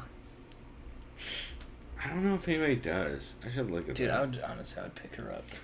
I don't know. I don't like her odds at all, I don't though. think she's gonna win. But you're right. Spoiler. That would go to decision. It's gonna go to decision either way. But yeah, spoiler. maybe that's. You know what? I might like your style on that. I'd pick her up. I might do that. She's tough. You know what? I should take your advice. Since you taking my advice is going great for me so far. So it really has. My advice for you has worked out so much better than my advice for myself. It's crazy. I was like, "Yo, bro, you should pick up fucking Usman. He's probably gonna be fucking solid." No. You didn't tell me because remember when we were drafting. We were on the phone, right? Remember I called you because I was asking for help, and I'm like, all right, can I tell you who I'm gonna pick up right now? And you're like, all right. I'm like, I'm gonna pick up Usman. You're like, fuck, I was gonna get him too. Yep, exactly. I'm like, but you can get him since it's coming back your way in a snake. Yep. The one pick you did tell me to get is you told me to get Colby Covington. I think. Which I mean, we kind of both agreed. That was during one of the podcasts. That was also wasted. Yeah, right before the Maya match got announced. Yeah, which I just knew he had a fight coming up. So, and the Maya match. But either way, your advice has definitely helped me out. I mean, it hasn't hurt. Much appreciated. Considering you're fucking killing everyone else, including myself. I would pick up Jessica Andrade. Yeah, she's tough as shit. I'm probably gonna do that. Anyway, we'll keep moving, but yeah, I'm probably gonna end up doing that. I'm going Rolando D. Yeah, or maybe I'll pick up Enrique de Silva. Because up next we got Enrique de Silva versus Gokhan Saki. Here's the thing. Gokhan Saki. I finally saw Gokhan Saki. Fight kickoff. He looks like a motherfucker. Like his speed is insane. For sure.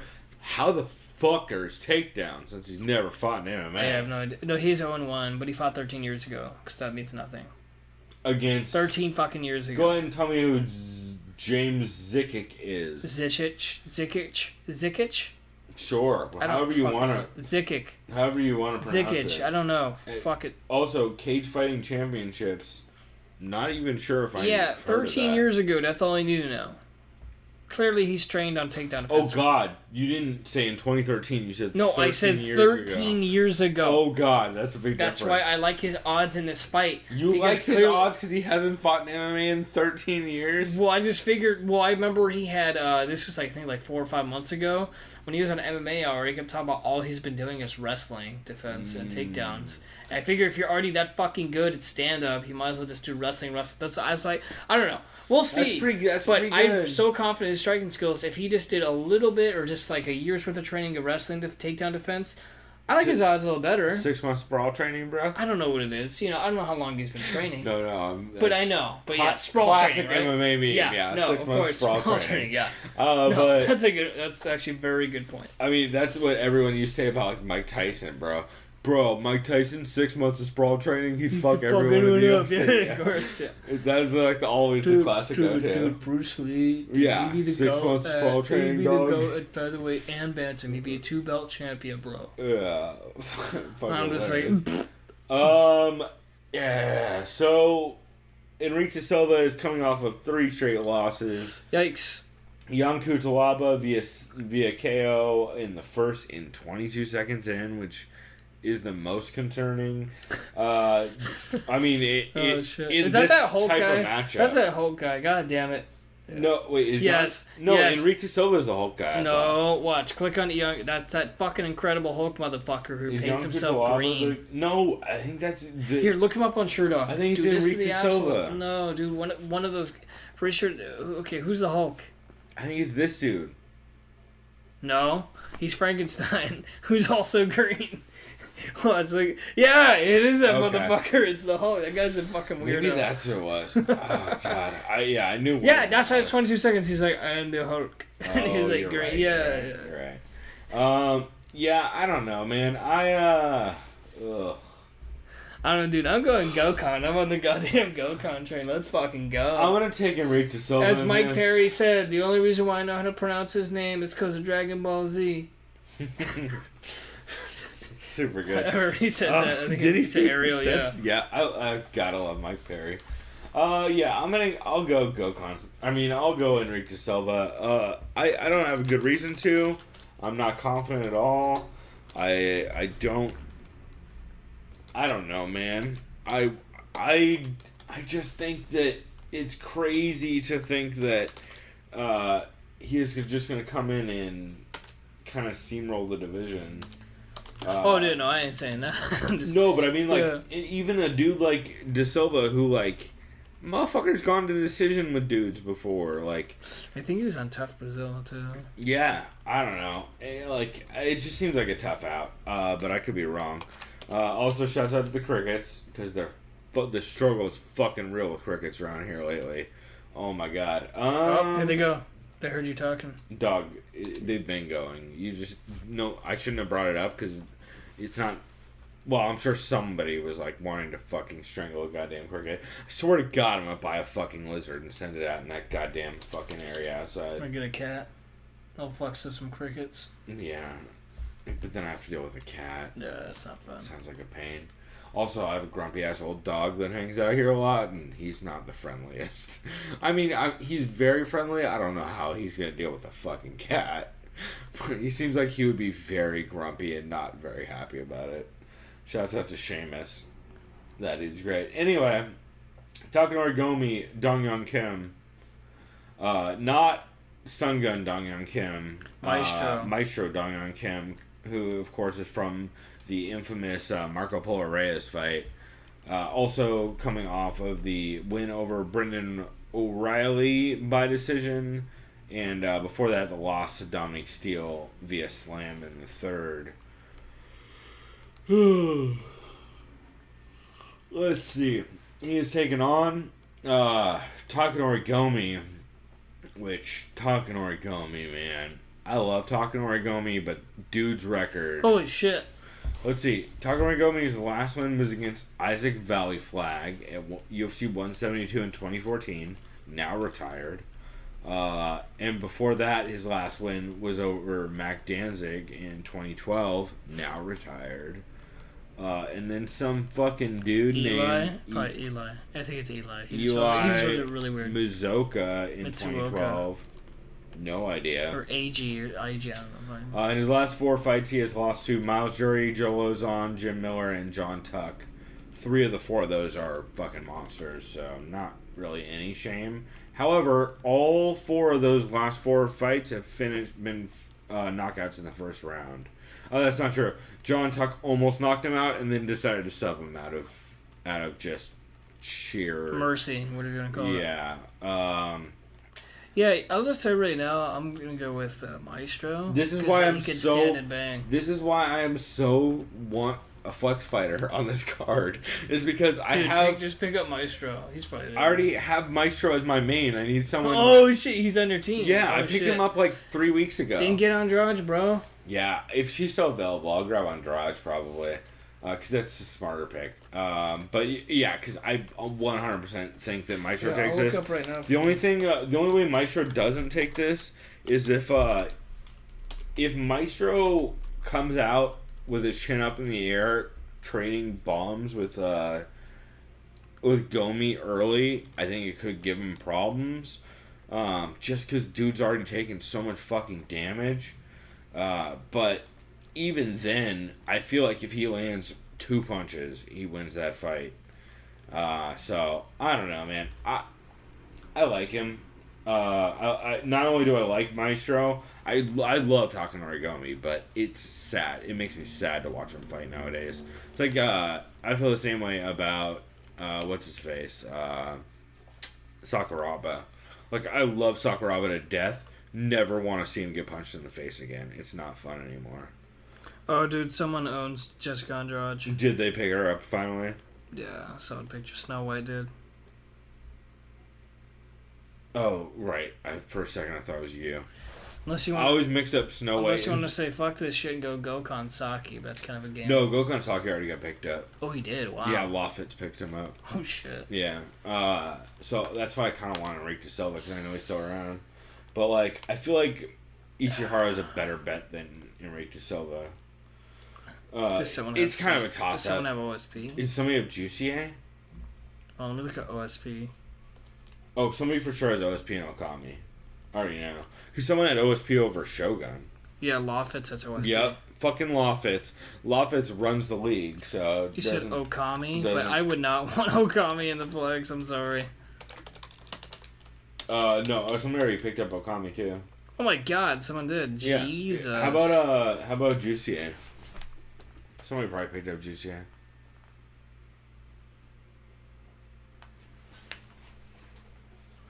He's available. Ooh, that's a goddamn good ad. You're gonna get him right now. Yeah, I'm gonna switch him for Ishihara. Even though Ishihara is higher up on the card, I'm way more confident in that. Also, Yuta Sasaki is way too fucking big for that weight class, and that's the dude who's like 6'2" in a 135er or whatever, or 145 or whatever. No, he's a 125er, and he's like 5'11" or whatever. He's fucking humongous, is my point. So that I can't go well. I can't imagine. All right, so Claudia Gadelha versus Jessica Andrade. This is the best fight on this card by far, right? Yeah, 100%. No doubt about it. I mean, it's the only fight with. I think the MMA Vivisection actually talked about this for the 6 minutes they talked about fights. It's the only fight on this card that has any kind of implication at all in any kind of division. Well, it's kind of. But they're already. It's top kind of 3, mind-boggling so. how Gadelha even fucking can cut to 115 anymore. She's just too big, I feel like. Well, she's got the size, like she's short. Yes and no. Like she's big, but she's not like crazy. Yeah, 'cause she's flyweight. She's natural flyweight. Yeah, I mean they're both natural flyweights. Jessica Andrade used to fight at 35. She's short as shit, but she's big. She used to fight at 35 and just fucking bowling ball forward at girls. That's why she's called the Bulldog. Yeah, she used to literally come forward and throw fucking heaters at girls. So which way are you leaning on this one?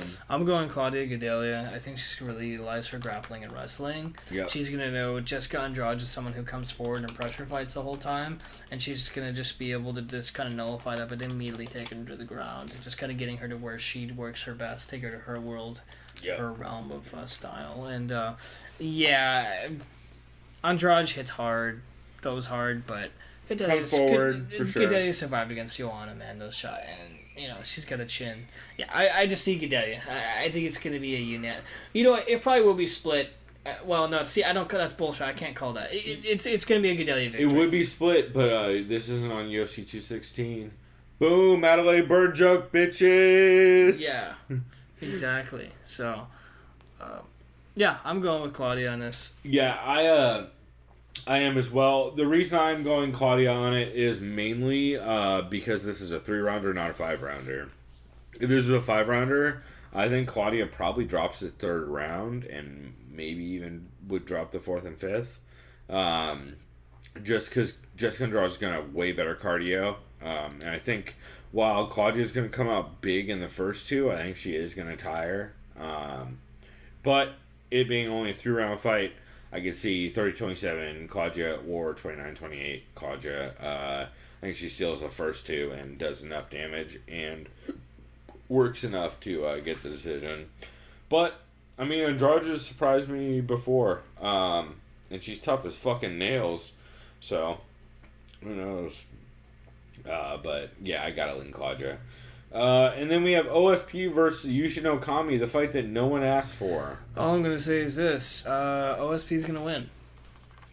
Perfect. Me too. That's literally, I swear to God, that is all I have to say about this fight. I have no analysis. The only other thing I have to say about this fight is Yushin Okami's last fight was against Andre Luis Leal Lobato in PFL. Yeah. WSO. Exactly. Yeah. Also, before that, Paul Bradley, Shingo. Dude, remember when Okami was legit at 185? Remember when he was legit at 185 and fought Anderson and Chael? Yeah. I remember that. Well, I'll put it this way. The last 2 decent dudes he's fought was John Fitch and David Branch. And by the way, y'all remember what weight class John Fitch fights at? Dude, isn't he like a welterweight or a fucking lightweight? Yeah. Somewhere in there. Which, like, Yushin Okami is technically a welterweight. Dude, Yushin Okami's 6'2", he's fucking huge. Yeah, that's my point. So, I don't... Yeah. He's fighting fucking OSP, who's a 205er. And he's like 6'5". He's listed as a 170-pounder on fucking Sherdog. Like... It's gonna be a murder. Did they list his reach? No, they don't do it on Sherdog. I hope you guys like seeing OSP do the frat face, because shit's gonna happen, as far as I'm concerned. Was that whole this thing where he's like... Yeah, it's fucking... Yeah, that weird tongue shit. out fucking hand thing. Yeah. Like a goddamn creepy blowfish. Yeah, but I 100% lean that way. This card, actually, looking at it, these fights are gonna be this is gonna be one of those cards where everyone goes, holy shit, that was a lot of fun fights. Probably. And I'm probably gonna miss the card too. Yeah, but it's as Eugene S. Robinson described it, if you are watching this card instead of hanging out with your girlfriend and going out or something, or hanging with the boys, you're probably a bad person. So I would say skip this card and watch it Saturday, and then watch the Bellator card on Saturday, which is going to be way better. Briefly, we should mention Patricky, or we already did, right? Benson Henderson, Patricky Pitbull. Yep. And Paul Daly, Lorenz Larkin. Aaron Pico fights on that card. Oh, he moved down to featherweight, thank God. Yeah, which I don't know if that's better or not at this point. We'll see. But yeah, it's gonna be a much more fun card, and it'll be a lot more interesting. So I recommend checking that out. But I think that's pretty much everything I wanted to cover this week. Chris, is there anything else you want to touch on? No, that's it for me too. Perfect. Well, we will go ahead and wrap it here. As we mentioned earlier in the episode, we do not have a fight card next week. Yep, and as I already spoiled accidentally, but it's all good. It's all good. We are going to be doing a commentary, so get hyped for that next week. That's right, 100%. Should we tell them what we're thinking of doing? Well, you already said it on the episode. Oh, yeah, so, that's right, yeah. It says you said you spoiled it, and then you forgot No, I spoiled the commentary part. I forgot if I mentioned it. You spoiled the name, too. Oh, yes, I did. 100%. Bisbing Triple X. Yeah, oh, that's right, because then you're like, oh, did Bisbing have a role in that shitty movie? Yeah.